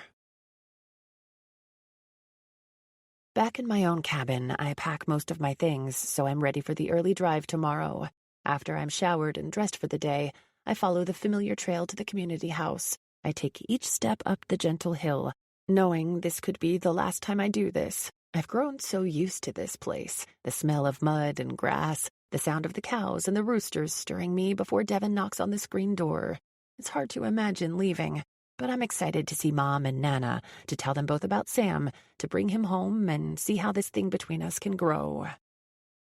Craft services has been replaced by the farm kitchen staff, and I indulge this last morning before I'm home and back on my strict diet and exercise regimen, meaning I fill my plate with blueberry pancakes and bacon. The dining room buzzes with a dozen different conversations, so many goodbyes happening today. Nick is near the fireplace, and I make my way through the tables and slide onto the bench across from him. Good morning, dear husband. Hey, wifey, he says around a giant mouthful of food. I take in his skin-tight Adidas shirt, compression leggings, and running shorts. I motion to the bowl of oatmeal and the 2 empty syrupy plates in front of him. Fueling up? It's the last day with the studio trainer, and I plan to take advantage of it. I've got to keep these farmer muscles, you know? He winks at me over his coffee mug. I envy him his 20-something metabolism. You want in? I swallow a groan. My legs, back, arms, and neck are all tender for making up for lost time last night. As fun as that sounds, I'm going to pass. I heard about the Big Bad Wolf announcement, by the way, I say, referring to an article Charlie mentioned, a big-budget period horror film Nick's just been cast in. Congratulations! You headed there next? He nods as he lifts his napkin to his mouth. Vancouver. What about you? I reach for the bottle of syrup and drown my pancakes. Nothing for a few months. I wasn't sure how I'd feel at the end of the shoot, so I gave myself some breathing room until after the holidays. That'll be nice. I'm assuming you won't just be sitting around, at least not alone, he says meaningfully. At my confused expression, he adds, I saw you and Sam the other night. My eyes widen. You what? When Nick bursts out laughing, I realize I've just given myself away. Relax, Tate, he says, smile lingering. Walking. I saw you two walking. Jesus, what did I miss? I shrug, grinning guiltily and trying to get my pulse under control. Nothing. I mean, I can't imagine you'd have seen anything scandalous. He laughs. Sure you can't. I feel the tips of my ears get hot, and he shakes his head, smiling. He scoops up a bite of oatmeal and looks at me over the top of it. I assume this means you got everything straightened out? When I don't answer right away, he leans in, voice quieter now. For what it's worth, he seems to genuinely like you. I know. I slide the bottle of syrup closer, finger where the edge of the label has started to peel away. He's not married after all. That was me eavesdropping and jumping to conclusions. We've decided to try, a burst of confetti goes off in my stomach at the idea, but it's complicated. Your history. For one, yes. My dad, if he ever found out about what Sam did, might be harder to deal with. But if you're willing to forgive him, that's all that really matters, right? I'm assuming Ian would be pissed at first, but his relationship with you is worth more than that. Besides, if Sam was the one who talked to the press all those years ago, then he's the reason you and Ian have a relationship now. He'll get over it. With an easy shrug, he finishes off the last of his oatmeal. But would he? I think about seeing him outside the greenhouse, the way his eyes seemed so flat, his lip curled as we stepped out together. Was it something as simple as my estranged father being jealous that there's clearly a man in my life? Or did he hear?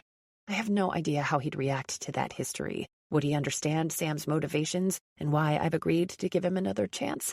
And if not, how would that make me feel? Now that things seem to be changing for the better, am I willing to risk a good relationship with Dad for a chance with Sam? Or am I just projecting my fears that I'm making a terrible decision? No matter how good things are with Sam, I can't completely escape the nagging thought that going back to him makes me mildly spineless. I blink back to the table when Nick stands, stacks his plates together, and sets the empty bowl on top. You heading out? I ask. He checks his phone out of habit and laughs when he sees that, of course, there's still no signal. But our brains are already detaching from this place. His unconscious gesture reminds me that tomorrow I'll have reception and Spotify and texting again. I could weep. Nick slips his phone back into his zippered pocket on the side of his shirt. Listen, you have my numbers. Use them if you need someone to listen or talk to, or hell, even if you just want to hang. I'm going to miss you, woman. Nick rounds the table, and I stand, wrapping him in a warm hug.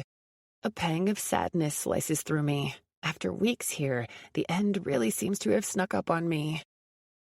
I was right about one thing, he says, looking down at me. You were definitely fun, and if I don't see those sidekicks of yours before I head out, tell Charlie and Trey it was good, all right? I lean into him again. I will. Take care of yourself, okay? I can't wait to work together again. And I mean it. He winks and bends to pick up his things. See you, Tate.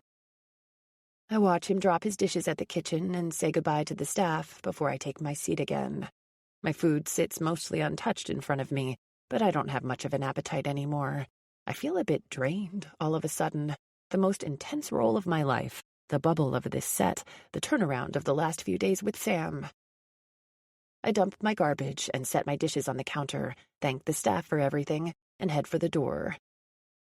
Hey, kiddo. Hey, Dad. Impeccably dressed and handsome as ever, his jeans are perfectly worn, his thick sweater the same whiskey color as his eyes. I was looking for you.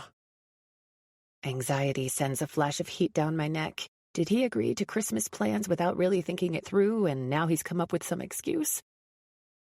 Hey, yeah, I was just headed to find Charlie, I say, pushing open the swinging door. Want to sit outside for a few? Actually, I came to see if you wanted to have lunch. I wince. I just ate. He smiles, and I try to compare it to my catalog of Ian Butler smiles to figure out if this is one the world has never seen before. We could drive into town first, walk around, spend a little time together before we head home. I glance around the dining hall. Nobody is watching us. This doesn't seem to be for show. Sure, I say, facing him again. Let me go grab my purse. The drive to the restaurant is quiet. He suggested having the driver take us, but I talk him into letting me drive his sleek black Tesla. Dad drums his fingers on his knees, staring out the passenger window. We spend the first 5 minutes of the hour-long drive with a tinny country station covering the heavy silence. But finally, Dad breaks the ice. Thank God, because I had no idea how to. He talks about his house in Malibu. He's getting new windows this year. The struggle of owning 2 homes. It's the maintenance that'll kill you. And how he'd read a script for a new superhero film, but they decided to go with someone edgier. My read, younger. Driving gives me something to do, and I think I ooh and ah in all the appropriate places, happy to let him talk, because it means that I don't have to, but also because even after all these years, I'm still needy enough to want every little piece of information I can get. We park in the center of town, but quickly realize that strolling around in daylight is not going to be possible. We get stopped for an autograph before we've even gotten out of the car. Instead, Dad enters the address to the lunch spot in his GPS, and we navigate to a sweet white farmhouse with a red door. A wooden sign displays the name Trillium Cafe. Althea told me to take you here, he says in a way that makes me preemptively sympathetic for Althea in the event that this restaurant turns out to be only mediocre. It looks cute. In the distance, the sky has grown gloomy, with clouds creeping over the tips of the evergreens and resting heavily on the shingled roof. But inside, it smells like fresh bread and wood polish. A woman with a long braid swallows her reaction admirably and leads us to a booth toward the back of the main dining room. A couple turns in their seats as we pass, and I give a small wave and smile. Our booth extends out from a window overlooking a wide yard of unruly grass, and farther back, a thick line of pine trees. It's breathtaking. Dad frowns down at the menu. I want gnocchi. His frown turns into a smile when he looks up at me. I'll probably order a salad. My laugh is too loud. Gnocchi is my favorite, too. Is it? His smile flattens, and I sense that I'm trying too hard. Excited to get home? I ask. Sure. He scans the menu one more time and flips it closed again. I had some work done in the backyard. I'm excited to see how it turned out. A waitress fills our water glasses, lists the specials of the day, and then makes sure to mention which of Dad's films is her favorite. He grins brightly at her and leans in as if to confide. That's my favorite, too. She's beaming. Dad orders wine, we both order food, and once she's gone, he rolls his eyes. I judge everyone who tells me Cowboy Rising is their favorite. If you like disjointed trash, I can't help you. Wow. I bite my tongue and squash my inclination to remind him that most of his early career is based on disjointed trash. Does Marissa live nearby? I ask instead. He blinks up to me over the rim of his water glass. What? Marissa, I repeat. Does she live near you? He takes a sip of water. Oh, yeah, she has an apartment near school, but she usually stays at my place. He winks, and I don't know why, but it's a little gross. More space. So things are serious between you two? The surprise registers on his face. I've never asked about girlfriends like this before. The waitress comes with our salads and the wine, giving him time to either formulate an answer or change the subject when she leaves. But he doesn't dodge the conversation like I expected. I'm not sure I'd say we're serious, he says. She's finishing her degree and we're good friends. Something snags in my thoughts, a bite of curiosity I've never given space before. Why do you think you never remarried? You and Mom broke up so long ago. If anything, he seems to have expected this follow-up. He answers without hesitation. I don't think there's one specific reason. Relationships are hard in this line of work. The schedule can be hectic, and it's hard to know what someone's true intentions are. He points his fork at me. Not that I need to explain any of that to you, of course. What on earth does that mean? I weigh my next words carefully. Most of my relationships have been for PR anyway, I admit. Always seemed easier that way. Yes and no. He takes a bite, chews, and holds my gaze as if he wants me to know he's not done making this point. Both have their drawbacks, but it's probably easier when someone at least understands how the business works. Speaking of, I wanted to talk to you about something. Dad picks up the salt and pepper and looks at me expectantly. I'm seeing someone. Really? Do I know him? My palms grow sweaty and the hair on the back of my neck stands up. Is he being coy? It's Sam, Dad. Despite his flawlessly administered Botox, his brows disappear into his hair. The screenwriter? Maybe he didn't hear us last night after all. Maybe it didn't strike him as odd that we came out of the greenhouse together. Maybe I've just confided in Dad unnecessarily. I nod, bending to take a bite of my salad to avoid his eyes. The more I chew it, the more the crouton in my mouth feels like sand. When I swallow, it turns to glue. Dad sits back in his seat and stretches an arm over the seat beside him. He really does look surprised, and if I'm not mistaken, completely tickled. So I did walk in on something last night, he says with a grin. Very interesting. He leans forward conspiratorially. You've never talked to me about boys before. This makes me laugh. I'm 32. He's 35. He's hardly a boy. He grins, eyes crinkling warmly. You're my kid. It'll always be a boy. And we've never really talked about this kind of stuff before, like life stuff. He hums quietly. Life stuff. He leans forward, forearms propped on the table, the weight of his attention solely on me. So tell me, to use your words, is it serious? It might be, yeah. I feel my cheeks warm and bite back a smile. He's amazing and smart, and I think I fell in love with him the moment I read Milkweed. In a hot flush, I think I want to tell him everything, but I don't. Maybe one day when things are really solid between us. It's crazy, but for the first time, I have hope. When the waitress stops by to check on us, Dad reaches for the bill before she's even placed it on the table. He holds up a hand when I protest. You are not paying for your old man's lunch. He tosses down his card, and I catch Althea's name on it. Smart, I think. People would be stupid enough to take a picture of Ian Butler's credit card and post it online. We're stopped 3 times on our way to the door by people who've clearly been patiently waiting for us to pass back through the room. I knew you were filming something, but I had no idea you were so close. I have loved you since Cowboy Rising. How are you even better looking in person? Dad is eating it up. I take one last look at the menu, wondering if I should pick up something for my picnic with Sam tonight. I imagine the two of us stretched out on a blanket, looking up at the stars, curled into each other's arms to stay warm. A flash of movement catches my eye, and I lean to the side to see out the window, immediately wary. A photographer. Not unexpected, since we aren't exactly trying to stay hidden. I'm sure Dad will be annoyed that I talked him into letting me drive instead of taking a car and driver, but there's nothing to be done about it now. He finishes signing an autograph, and I place a hand on his arm. Just a heads up that there's a photographer outside. Not a problem, he says. Was bound to happen sooner or later, right?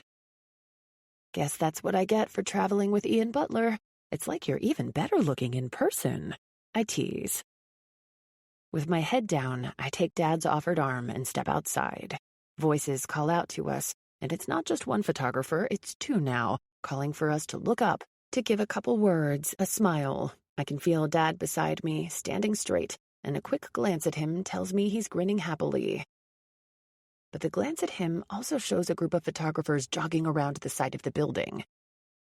There's no longer just 2 of them, there are at least 20. Time shifts. I'm 18 again, instead of 32, and we aren't in the front of the quaint farm-to-table restaurant. We're in the circular courtyard of the London Marriott County Hall. Faces are hidden behind giant cameras and zoom lenses. Microphones are hoisted up and shoved toward me. The questions seem to come from everywhere. Tate, is S.B. Hill's Sam Brandis the author and screenwriter? Is Sam Brandis the same boy you met in London? What does it feel like to be reunited with the man who sold you out all those years ago? Tate, over here!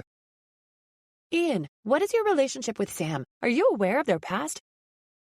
Tate! We've only been here for an hour. How did they get here so fast?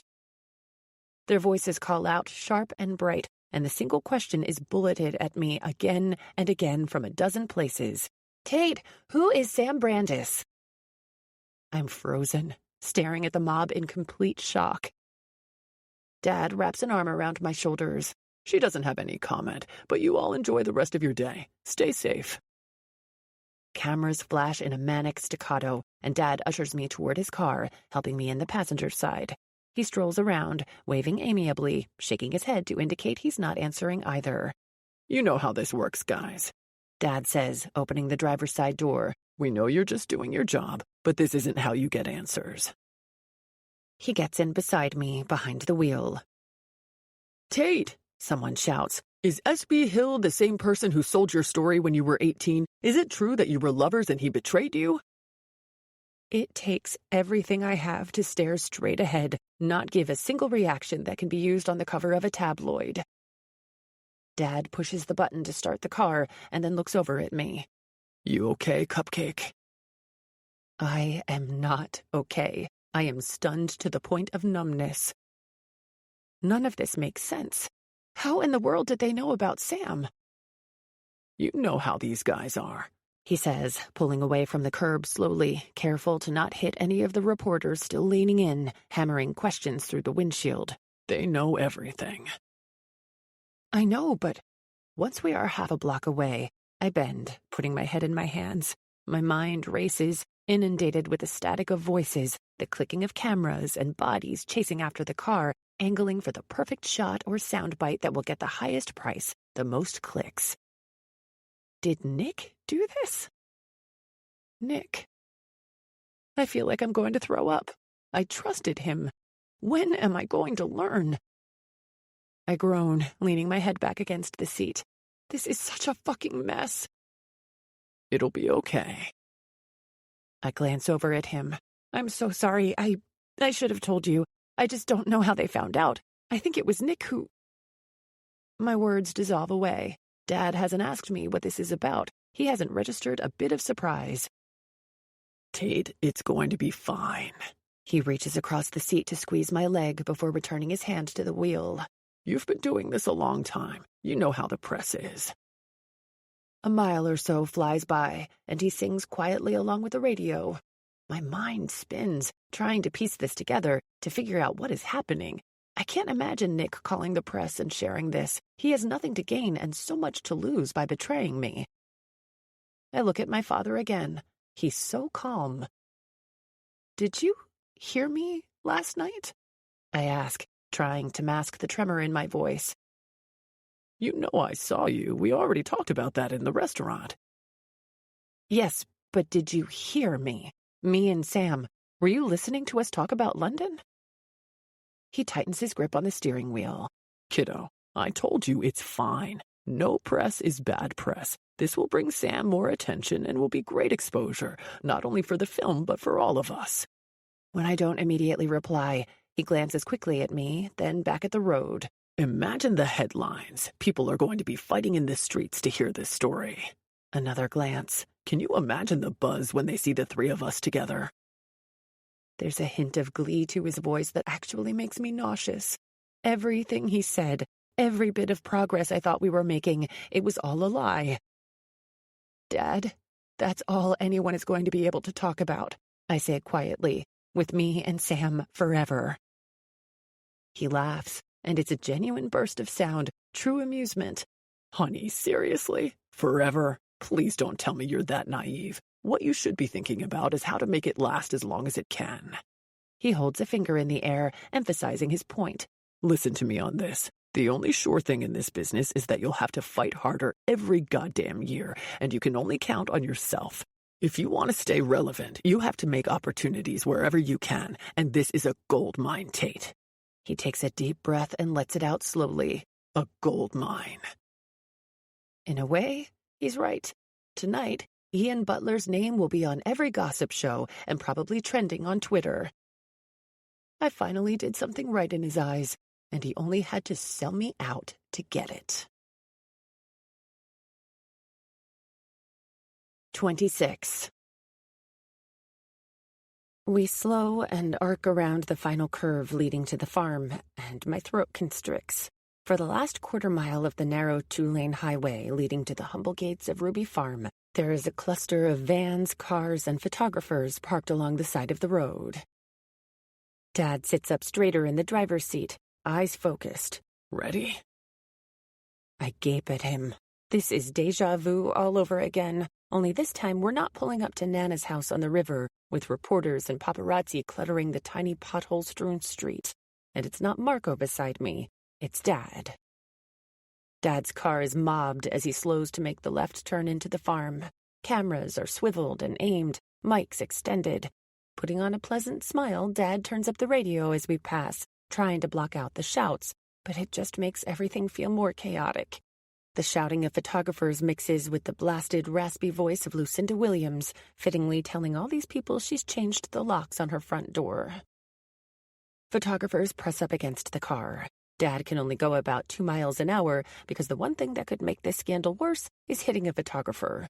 I put my head down against the flash of cameras, breathing deeply between my knees and trying to anticipate what will face us inside the gates. Is it possible that Sam hasn't even heard yet? Could I be so lucky to walk into a sweetly oblivious scene on the farm, with everyone still blissfully cut off from Wi-Fi? Someone bangs on the window, startling me enough that I look up. The flash lingers in my eyes long after they've taken the photo, but I know it's the money shot. Me, eyes wide, mouth agape, looking directly into the camera and appearing as frazzled by all this as they want me to be. In general, I'm used to this. The mania of photographers at premieres, catching me running errands at any publicized event. But I'm not used to this.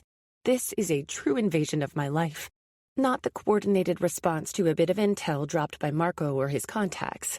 This bloodthirst is completely beyond my control. My heart jackhammers inside my ribcage. Next to me, Dad offers the occasional awkward wave, but his friendly smile has slipped into more of a grimace. Maybe he's worried they'll scratch his paint. Maybe it's that here in the car he can't charm the photographers into getting his good side, an angle that makes him look younger and taller. I'd like to think that he's having second thoughts about whatever it is that he's done, but no, that's not the case. We manage to get through the gate. It swings shut behind us, and I barely get a deep breath in before my stomach sinks, along with the fantasy of an oblivious crew. Marco is already here, waiting in front of the community house. He jogs down the front steps as soon as he sees us and hovers beside my door before we've even come to a full stop. Would it kill you to take your phone? He helps me up, already in rescue mode, and begins leading me toward a black SUV parked a few yards ahead, the engine idling quietly. Charlie is packing your things. Slow down. Marco, what is happening? He glances over my shoulder at Dad. You tell me. Dad squints against the bright gray sky. A tense moment of silence passes between the two men, and I look away, trying not to freak out too much. A few members of the crew loiter on the steps, watching us without trying to look like they're watching us. I don't see any sign of Sam. We were having lunch in town, Dad explains. And when we came out, the parking lot was full of photographers. They were asking us about Sam and Tate and her trip to London when she was a teenager. No idea how they found us. Marco nods slowly. A mystery. I quickly jump in, nodding at Dad as if we're telling the same story. They came out of nowhere. Marco's gaze swings to me, and I blink over to him, hoping he catches on that we need to just play it cool here. Marco doesn't have to get along with Dad, but I do. The press loves my father. I mean, shit, he weathered the scandal of cheating on his wife and abandoning his only child with barely a scratch. And now he's slipped this story to the press, deciding when and how it's going to break. He has all the information. He has every single one of the cards in his hands. Regardless of what he's done to me, I can't alienate him. I need him on my side, at least until I can come up with a plan. We're going to need to brainstorm some damage control in the car, I say. I look back at my father. It sounds like we'll all be heading out soon, so I'll reach out to Althea about Christmas. Dad's confident smile returns. Sounds good, Cupcake. He leans in to kiss my cheek and then offers his hand to Marco. Out of nowhere, hot, betrayed tears prick at my eyes, but I quickly blink them away. Marco, Dad says. It was nice seeing you, as always. Likewise. Marco and I watch as Dad makes his way back to his Tesla, small puffs of dust kicked up by his feet. I assume he'll just send someone to the farm to pack up his things. He has more important things to do than take care of a suitcase full of clothes. With a final wave and his trademark smile, he pulls the car around and drives back down toward the gate. The subsequent silence is heavy. I'm sorry, Tate, Marco says finally. It's just business, I tell him. I should be used to it. No, you shouldn't be. Shoulders sagging, I feel the enormous weight of everything happening. I know you want to jet, but I need to talk to Sam. He stops me with a hand around my arm when I've only taken one step down the path. Tate? The swell of dread rises higher and higher in my throat. Not again. Please. He's gone, isn't he? Marco looks 10 years older. Gwen put him on a plane. Did he leave a note or say anything? Sensing my impending panic, Marco takes a step forward. He didn't, Tate. But honey, I need you to listen to me. I say, beginning to feel lightheaded. I don't understand what's happening. He just left? Marco places a hand on each of my shoulders and bends to meet my eyes. We'll go over everything once we're on the road, but here's what I know right now. I got a call from one of my guys this morning saying he'd received an anonymous tip, and a few others were already headed here. They're also staked outside your place, Nana's house. He pauses, swallowing. And Sam's farm. My eyes snap up to his. In Vermont? I'm sure they're already talking to his neighbors, his ex-wife. Her baby just got out of the hospital, I tell him. Marco nods. Tate, I had to call Gwen. This is a multi-million-dollar film, and one of the biggest scandals in Hollywood has just been dropped in the middle of it. This shit is like candy to these guys. He lifts his chin toward the front gate, where the photographers are undoubtedly still waiting. And the studio needs to be ahead of it. I'm sure you have at least a dozen messages by now, something you'd know if you had your damn phone with you. Frowning, he tells me. Sam was gone before I got here. Marco, I say, and the idea that hits me feels so terrible it makes my hands grow immediately cold. You don't think Sam had anything to do with it, right? Calling the press? Like, we agree this was all Ian. We agree it was all Ian. His mouth turns down into a grim line. I know that doesn't make it any easier. From what Gwen told me, Sam was as shocked about all this as any of us. He's going to go retreat to his support system, and you need to go home to yours. Your mom flew down about an hour ago. She'll be at your place when you get to L.A. I take a few seconds to press the heels of my hands to my eyes. I don't know what his support system looks like. His ex-wife is going to have her hands full. Roberta and Luther are gone. Does Sam even have a manager? This is going to be a pain in the ass for me, but it is going to be brutal for him, and he's going to need all the help he can get. I know this, and I keep repeating it over and over, but when we reach the Oakland airport almost 3 hours later and I still haven't heard from him, my stomach feels like a hard, sour pit. Everything's a mess. Between the last-minute flight, the stress of knowing the story is out there and the message is careening out of control, and the chaos of the press, there's so much happening. Maybe his phone is being inundated. Maybe he just turned it off. Maybe he doesn't have my number. Why would he? Maybe it's going to take a few calls to find me, and maybe he assumed, like I should, that we'll figure it all out when the dust settles. After the cabin at the farm, my house feels enormous and sterile. The art I used to see as minimalist and clean just looks lonely on the expansive white walls. My living room, filled with white furniture I once thought of as inviting and cloud-like, just seems overly precious, not anything someone would actually collapse on at the end of a day. Even my bedroom is too big, too empty. too impersonal. Oddly, just imagining Sam here with me, stretching out long and muscular on my bed, reading on my couch in socks and sweats, whistling while he cooks dinner at my massive stove, makes this house feel incrementally warmer.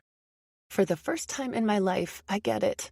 Home isn't always a space. It can be a person. I turn and stare out the window while Mom folds laundry on my bed. Will you still see your dad for Christmas? She smooths one of my shirts on the bedspread, folds it into perfect thirds, and places it on top of the stack. I pick at the hem of my sweatpants. We left the farm as if everything was okay, but I don't think so. She gives me a sad smile. I'm sorry, hon. With a groan, I fall back against one of the pillows. The cotton is cool against the back of my neck. I don't really know why I'm surprised. Because he's your dad. He should be better than that. I shrug, feeling oddly numb. Yeah, but he's always shown me exactly who he is, and I just never want to believe it. I give myself to the count of 10 to feel sorry for myself before I sit up, crossing my legs. I might have a shitty dad, but I have a fantastic freaking mom. Some people don't even get that. I'm not complaining.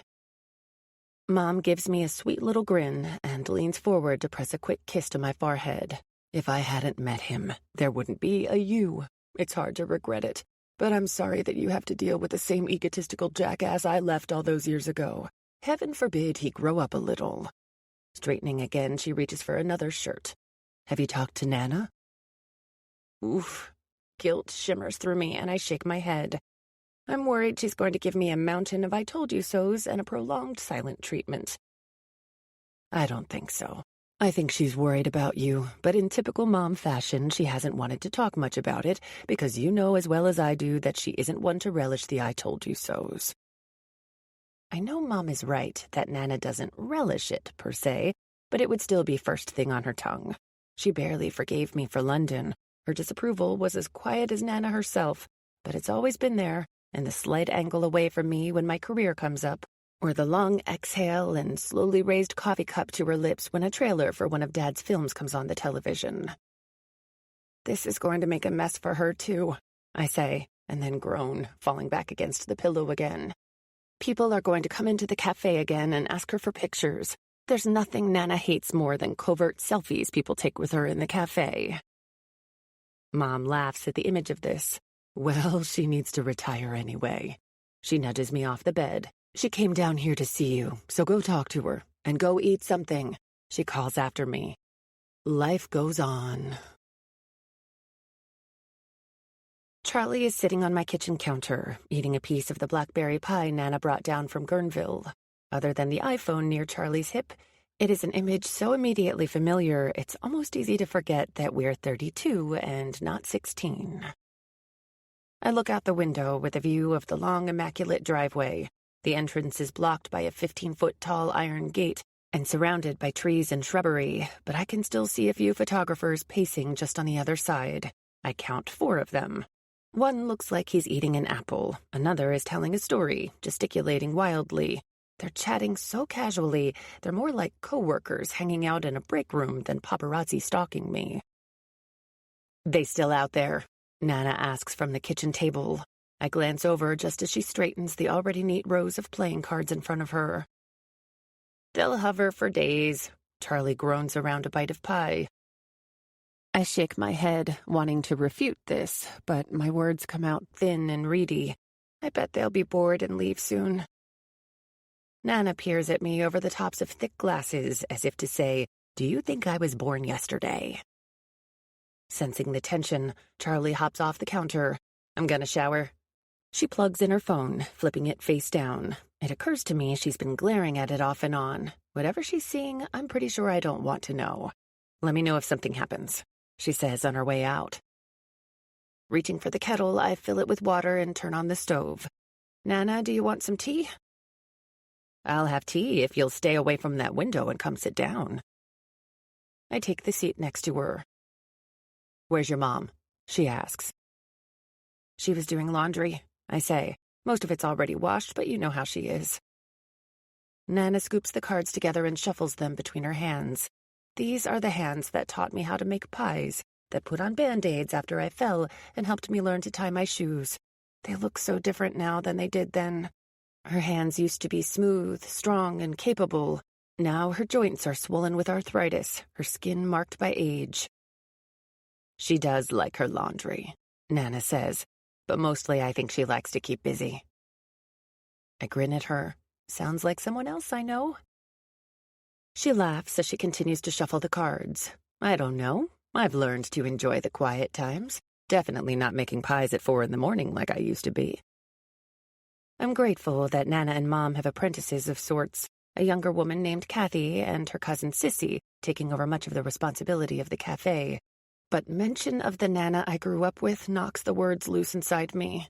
I'm sorry about all this, I say, about what's happening outside and before.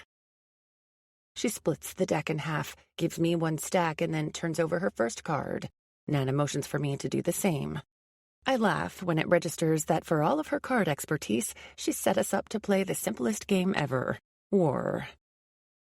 You think I can't handle cribbage or gin, Nana? I think you should give that brain of yours a little break. I can't exactly argue with that. When I reveal a 4, she slides it with her 7 into her pile and flips her next card. I haven't talked about your grandpa in a while, she says. Do you remember anything I've told you about him? The air in the room seems to go still. Nana and I have always communicated primarily about practicalities, what needs to be done before the breakfast rush, how I need to use colder water for the pie crust, when is it a good time to come down for the holidays, when are my breaks this year? We don't talk about her past, her feelings, and certainly not about her husband, who died decades ago. In fact, he died long before I was even born. It wasn't until Grandpa passed away that Nana decided to open the cafe, had the freedom to do it. I know he was in the army and fought in the war, I say. Mom said he loved blackberries and fishing in the river, and she has his eyes. But you and Mom don't talk much about him. That's probably because he was a hard man to love, she says. And when he died, I think I figured if I found a difficult man when I was young and pretty, there was no hope for me finding an easy one when I was older, tired, and had a kid. I'm so focused on what she's saying that she has to tap my stack of cards as a reminder to take my turn. I flip over my card, a 7 to her 10. She takes them both. I know she had her own reasons, but your mom never tried again either. She flips over a card, a 2. It is not at all satisfying to take it with an ace.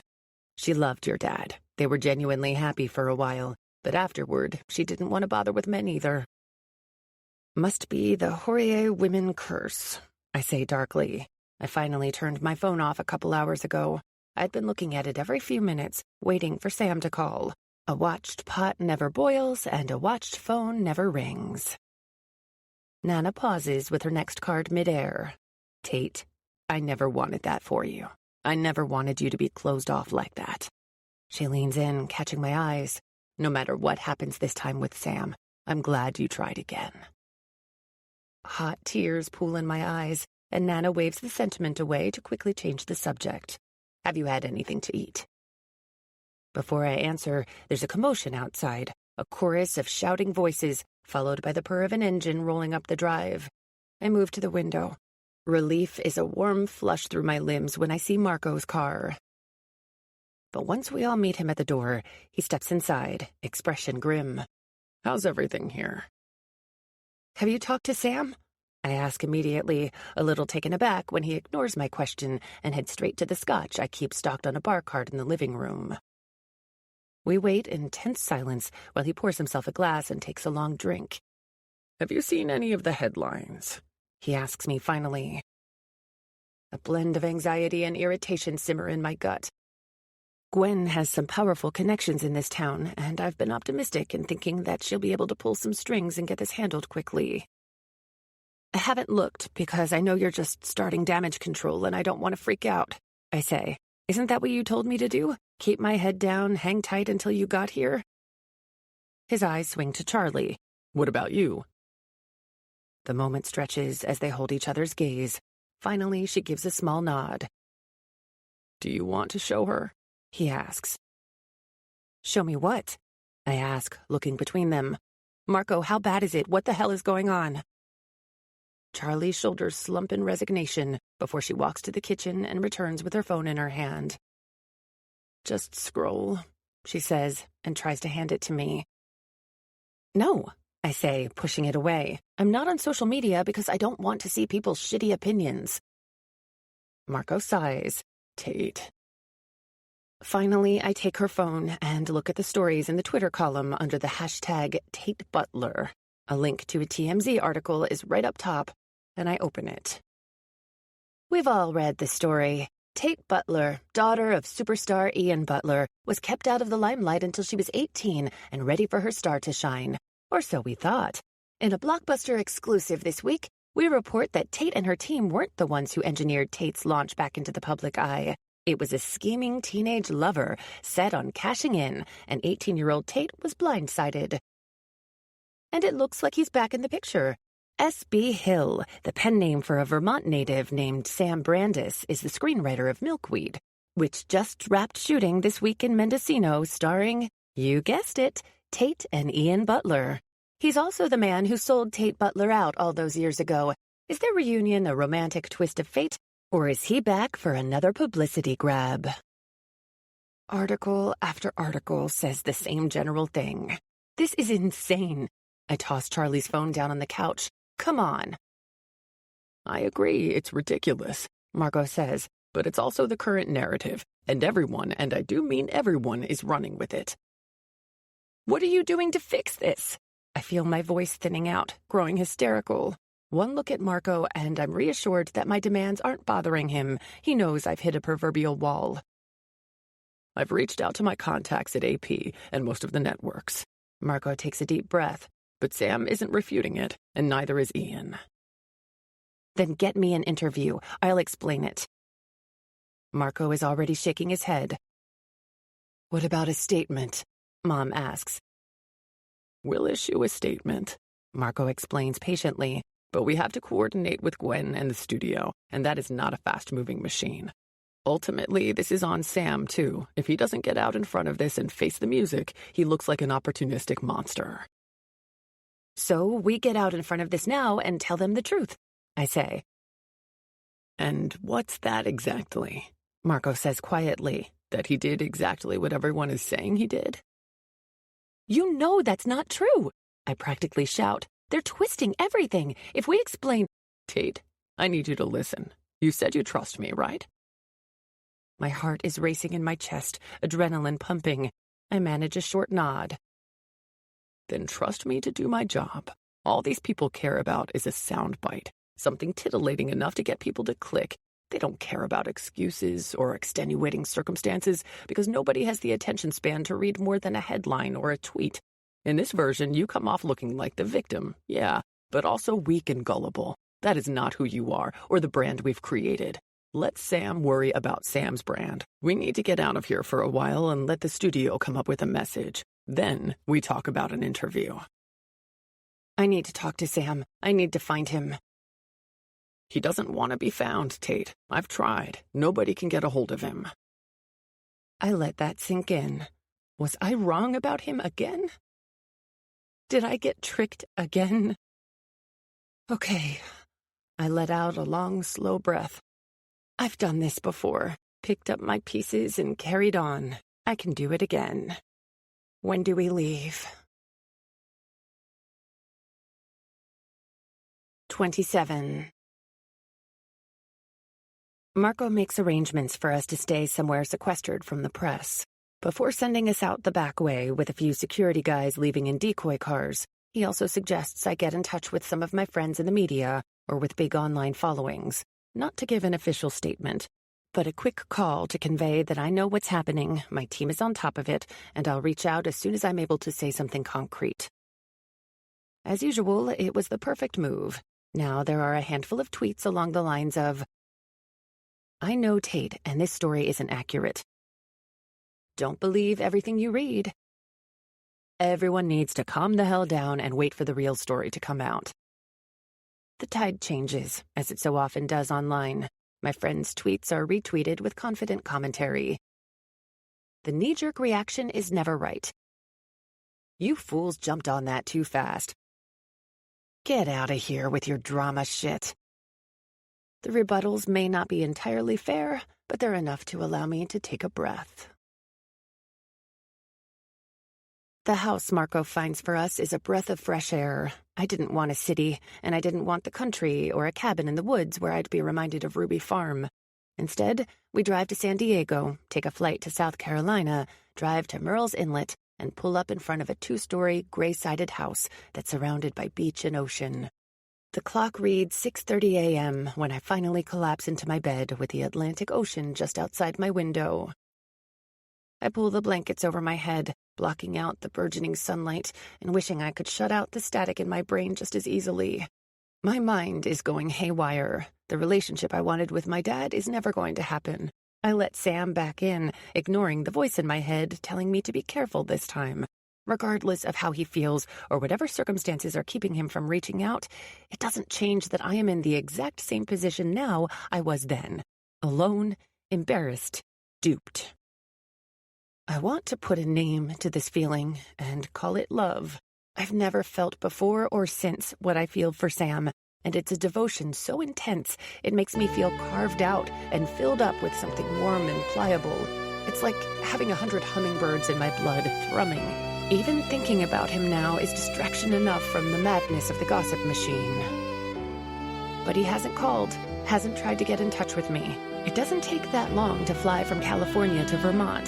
Has he decided what we have isn't worth it?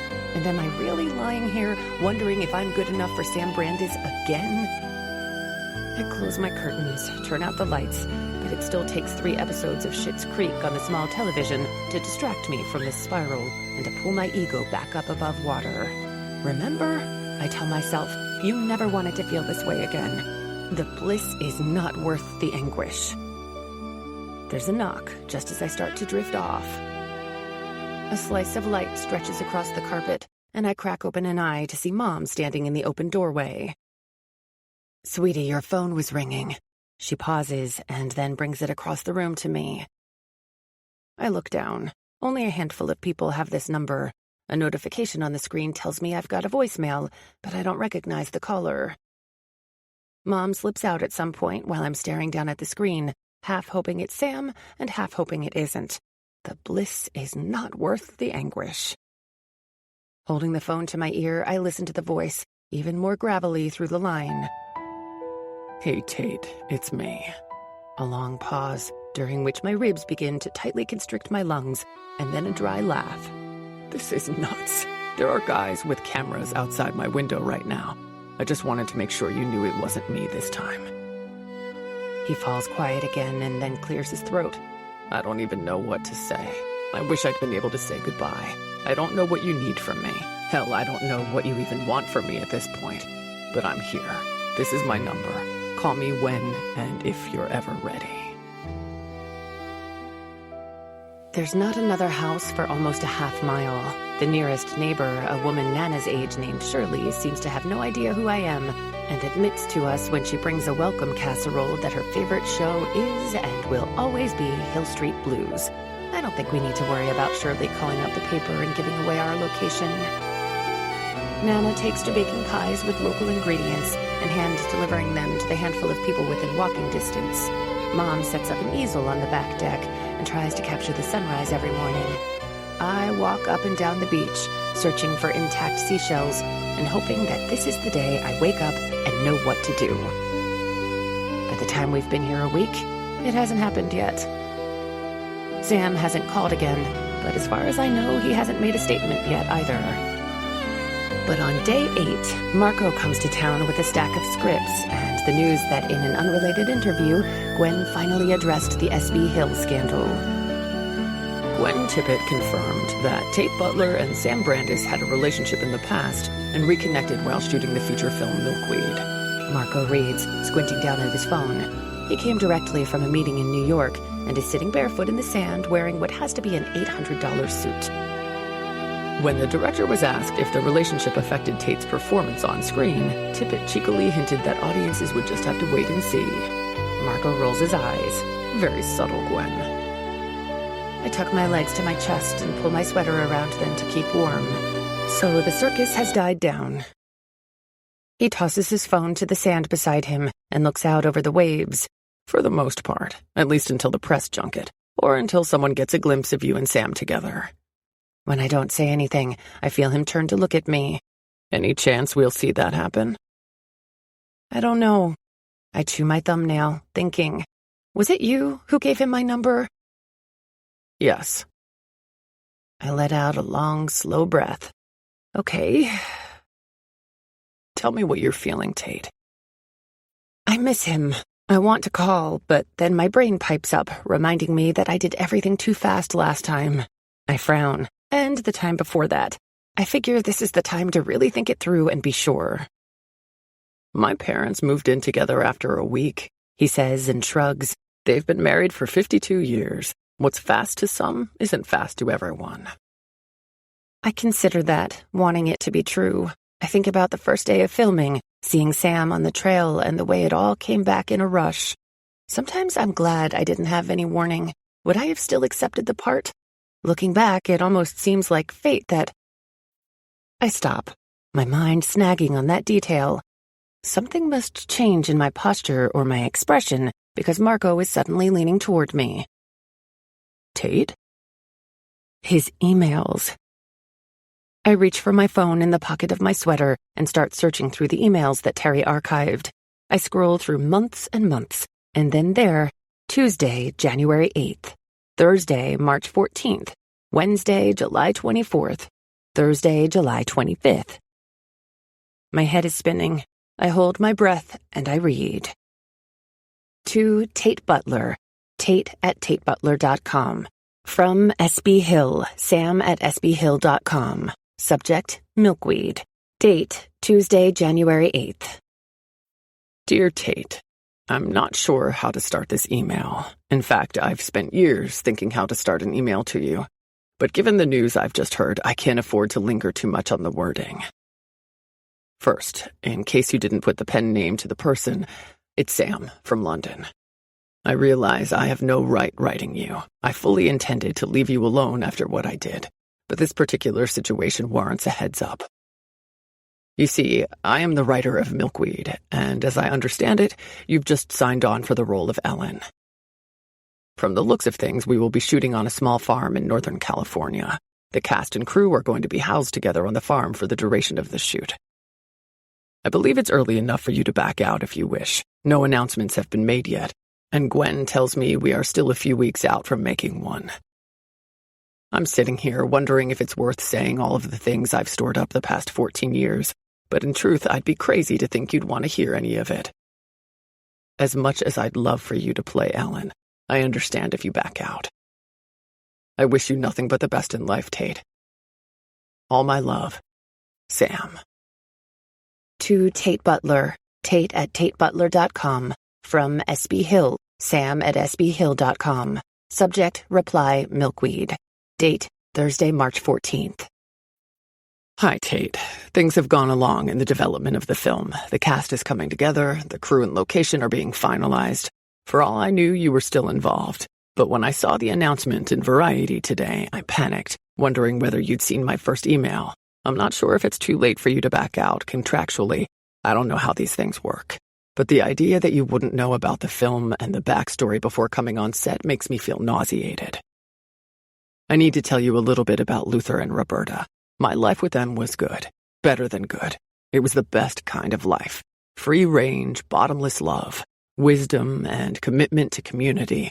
Anyone who crossed paths with them was lucky to have known them. I was by far the luckiest for having been raised by them. I think of this sometimes and wonder whether my decision made your life better or worse in the long run. It's impossible for me to know. I carry the weight of guilt with me every day, every step. I don't say that to mean it should be a concern on your end. More that we've both had these inflection points in our lives where, unbeknownst to us, someone is making an enormous decision that will impact us forever. I've thought about this in hindsight quite often. What an arrogant kid I was. It's important to me that you know that none of it was premeditated. What I felt for you, to be honest, what I still feel for you, was genuine. I made the call on impulse, in a panic. That phone call got me 10 more years with Luther. I've examined it from every angle, but I wouldn't trade those years for anything. When we see each other on set, I'm sure it will be strange at first. If I am especially strange, I'm sorry for that too. I'll do everything I can to respect your wishes, whatever they may be. If you'd like to have your manager or publicist send along a note to me with a response from you, I'd appreciate knowing that you've seen this email. With love, Sam. To Tate Butler, Tate@tatebutler.com. From SB Hill, Sam@sbhill.com. Subject, reply, milkweed. Date, Wednesday, July 24th. Dear Tate, we are 2 months out from filming, and I haven't heard from your manager or your PR representative. Marco, I still have no idea if you've even seen these. Should I tell Gwen? Should I contact Marco? I don't want to betray your privacy. I don't want to mess up your official PR story. You have a right to control the narrative, and I don't know who knows. I am an absolute fucking mess over this. I can't wait to see you, but I'm terrified that it's going to be awful for you to see me. I want to crawl out of my skin thinking about it. If I could move past this, it would be easier, but I can't. It looks like you have, and I'm glad for that, Tate. I really am. I'm still in love with you. The real you, not the television version, not the magazine version. I'm in love with the girl who wanted to take charge of her life. Fuck the irony. Who wanted to grab the world by the balls. You're the reason I still feel like my life hasn't started yet. It's like I'm waiting for you to release me. I can't wait to be near you, and I just need to know that you're seeing these. I've loved you for so long, and I just need to know that you know. Sam. To Tate Butler, Tate@tatebutler.com. From SB Hill, Sam@sbhill.com. Subject, reply, milkweed. Date, Thursday, July 25th. Dear Tate, I'm sorry about that last email. I'd been out late with some friends, had one too many drinks. It won't happen again. I promise that I will be nothing but professional on set. I am, as I've always been, yours, Sama Brandisa. It's really only when I look up that I feel the tears running down my face. Marco is on the phone, pacing a few feet away. Mom is standing on the back porch with her arm around Nana's shoulders. They're both watching me intently. 2? Marco says, pulling my attention back up to him. That works. Business or better? 2 what? I mouth when he looks at me. Thank you. He hangs up and ignores me, looking up at the house. Emma, he calls. Can you get some clothes packed for... They're all clean and folded. Mom interrupts with a laugh, turning to head back inside. I'll put them in a bag. Marco? I ask, confused. He looks down at me, blue eyes softening. You don't even need to say it, Tate. It's written all over your face. He grins. But don't worry, I just booked your ticket. There's a no trespassing sign posted at the bottom of the long road, so the taxi stops near a white wooden gate. There were a bunch of reporters here last week, the driver says, waiting while I run my card. Whole road was blocked. Couldn't even get up this way. I look up past the fence. Trees hide the house and most of the property. Can you wait down here in case he isn't home? He shakes his head. That's a 10-minute walk. I can give you a number to call if you need another ride, but it's too long to just wait. Because Eden, Vermont is bursting at the seams with cab fares waiting for rides? I give him a tight smile and sign my receipt. Thanks anyway. He gives me a questioning look in the rearview mirror. Why don't you just call the house? Don't have the number? I lie. That's not exactly true. Sam had to change his number when the news broke, but the studio has it. I'm sure Marco does as well. It's just that this is something I needed to do in person. I'm not a writer like Sam is. I couldn't put what I want to say in an email or a text message, but I know how to love him in person. I don't think I needed to know Roberta and Luther's story in order to know that love like that can exist, but if it hadn't been for Ellen, I'd never have figured it out. I climb out of the car and reach for my bag. Thanks. The driver waves in reply and pulls away, and I'm left staring down the long dirt road, framed by white split-rail fences on either side. I step forward, my bag heavy on my shoulder, the road damp beneath my feet. It's uncanny, really. Although Milkweed ostensibly takes place in Iowa, The set was designed to look like Luther and Roberta's farm. It was beautiful, but it didn't hold a candle to the real thing. Staring down the lane is a little like looking in a funhouse mirror. The pieces are all where they should be, but everything here seems at once bigger, smaller, brighter, older. The apple orchard on Ruby Farm was too big. This one is maybe only 24 trees. The replica barn was too small and weathered. In reality, the barn here is massive and painted a fresh, brilliant red. Behind me, hills stretch as far as you can see, and the grass is dotted with grazing cattle and sheep. My stomach twists a little tighter with every step. What if he isn't here? What if he isn't happy to see me? What if he is? I haven't exactly worked out what I need to tell him, how to take the feelings inside me and turn them into words, but I want to take back control of this story. I don't want Dad or Sam leading the way on this, not even Marco. I want to be the one to tell the world the truth. But it's terrifying to imagine doing that, putting my feelings out in the world for everyone to read. It's occurred to me more than once lately that I've always been better at living someone else's life than living my own. But here I am, walking down this long road, the same way Luther did all those times, all those years ago. As the road curves, the beautiful 2-story farmhouse stands proudly in the distance. A wide porch wraps around the yellow building, and I half expect to see Ellen Meyer fixing her washing machine on the back lawn. My heart knocks against my chest as I near the house, and my feet crunch over the dirt road. The November evening is cold. It's probably 40 degrees out, and the sun has just dipped below the tree line, turning the sky a flirtatious cornflower blue. I can barely make out 2 black rocking chairs looking out over the orchard. Did Roberta and Luther ever sit outside there together, talking, rocking, making each other laugh? A small dog bounds off the porch as I approach. He barks, at first in warning, and then happily, as I guess I am determined to not be threatening.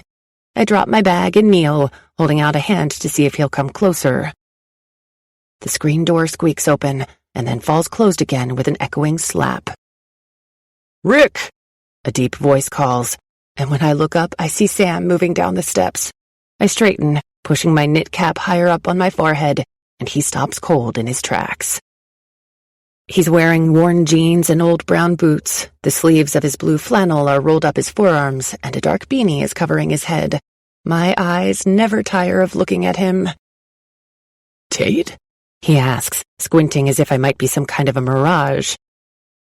I don't know what the right thing to say is right now, but the words that come out first, "Your dog's name is Rick?" are probably not it.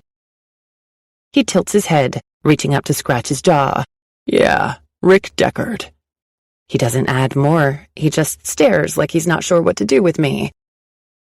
From Blade Runner? That is fucking delightful. There's no warning when he jogs the few steps to reach me and scoops me up into his arms. He's trembling, arms wrapped tightly around my waist as he buries his face in my neck. "Oh my God, you're here." I let myself breathe him in, and my arms find their way around his neck. "Hey." He walks in a small circle, around and around, and then presses his mouth to my neck before setting me down. But he doesn't back away. I have to tilt my chin to look up at him. We stare at each other for a good 10 seconds, just taking it all in. "I got back from lunch with my dad," I say finally, and he'd already left the farm. "Gwen hustled me out of there." I shrug. "Still, it sucked. I felt like you ditched me again." He winces at this, and then bends, pressing his mouth to mine for 2 perfect seconds. "I don't like that." "I didn't either." "I assumed they'd tell you that I was worried about you, that they'd sent me home to get away from the madness and not make things worse, I suspect." "Only a few crew members were left on the farm when we got back. I had no idea whether you were worried or not." "I realize," he says, and his gaze is level, totally calm, "how easy it was for me to disappear last time. No one knew I was involved. I made you take all the heat. This time, it was my name dragged through mud, and I had to reckon with that." He looks down, kicking his stick away onto the lawn. "I figured if you called or wanted to talk, I'd be up for that. But if you didn't, I'd understand." He looks at me and grins. "Then I got impatient, but you wouldn't return my call." You took a long time to call me that first time, I reply. The truth was always so easy when it was just us like this, and I let it get in my head. He wipes his mouth, laughing. This is some mess we made. This is some mess my dad made. Sam's eyes go wide. No shit. He's eating it up, I bet. You haven't talked to him? I shake my head. I still can't believe he sold me out like that. Marco has us, me, Mom, Nana, sequestered away in South Carolina. You're all pretty good at hiding. I can't read his tone. It doesn't sound chastising exactly, but it warms under my skin, making me uncomfortable anyway. I don't want to hide, I admit. I don't want this story to die out because we've disappeared. I want to face it head on. He tilts his chin up, grinning. Do you now? I mean, me and you. I swallow past a lump in my throat. I want to take over the narrative, if you want that.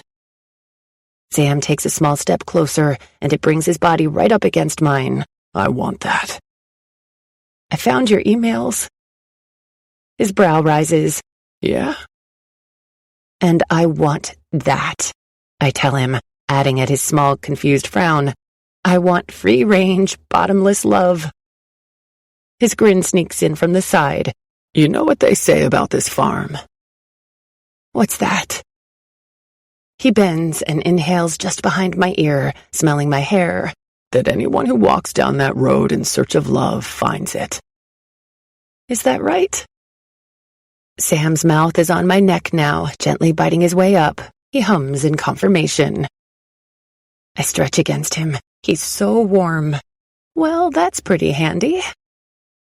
How so?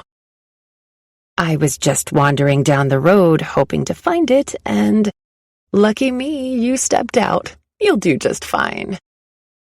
With a laugh, Sam picks me up, hauling me over his shoulder and carries me toward the farmhouse. The sky has settled into a deep starlit canvas overhead. Have you ever seen the stars from this exact spot on Earth? He asks me. My heart squeezes and then stretches into a thunder. No, sir. He slowly sets me down on a thick patch of lawn, dragging my body along his, and then lowers himself, patting the grass beside his hip. Come on, he whispers, patting the ground again. The moon is high and full. The sky is an explosion of stars. I settle down next to him, drugged by the heat of his body curved around mine. Come right on down here with me, honey, he says, and let's look at the sky.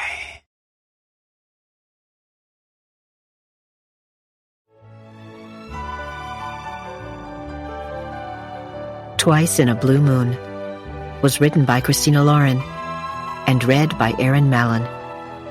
Editing and post-production by Common Mode.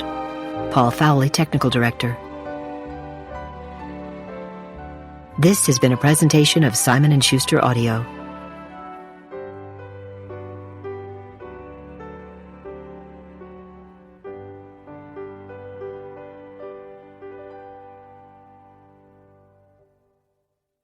Twice in a Blue Moon is available in print from Gallery Books.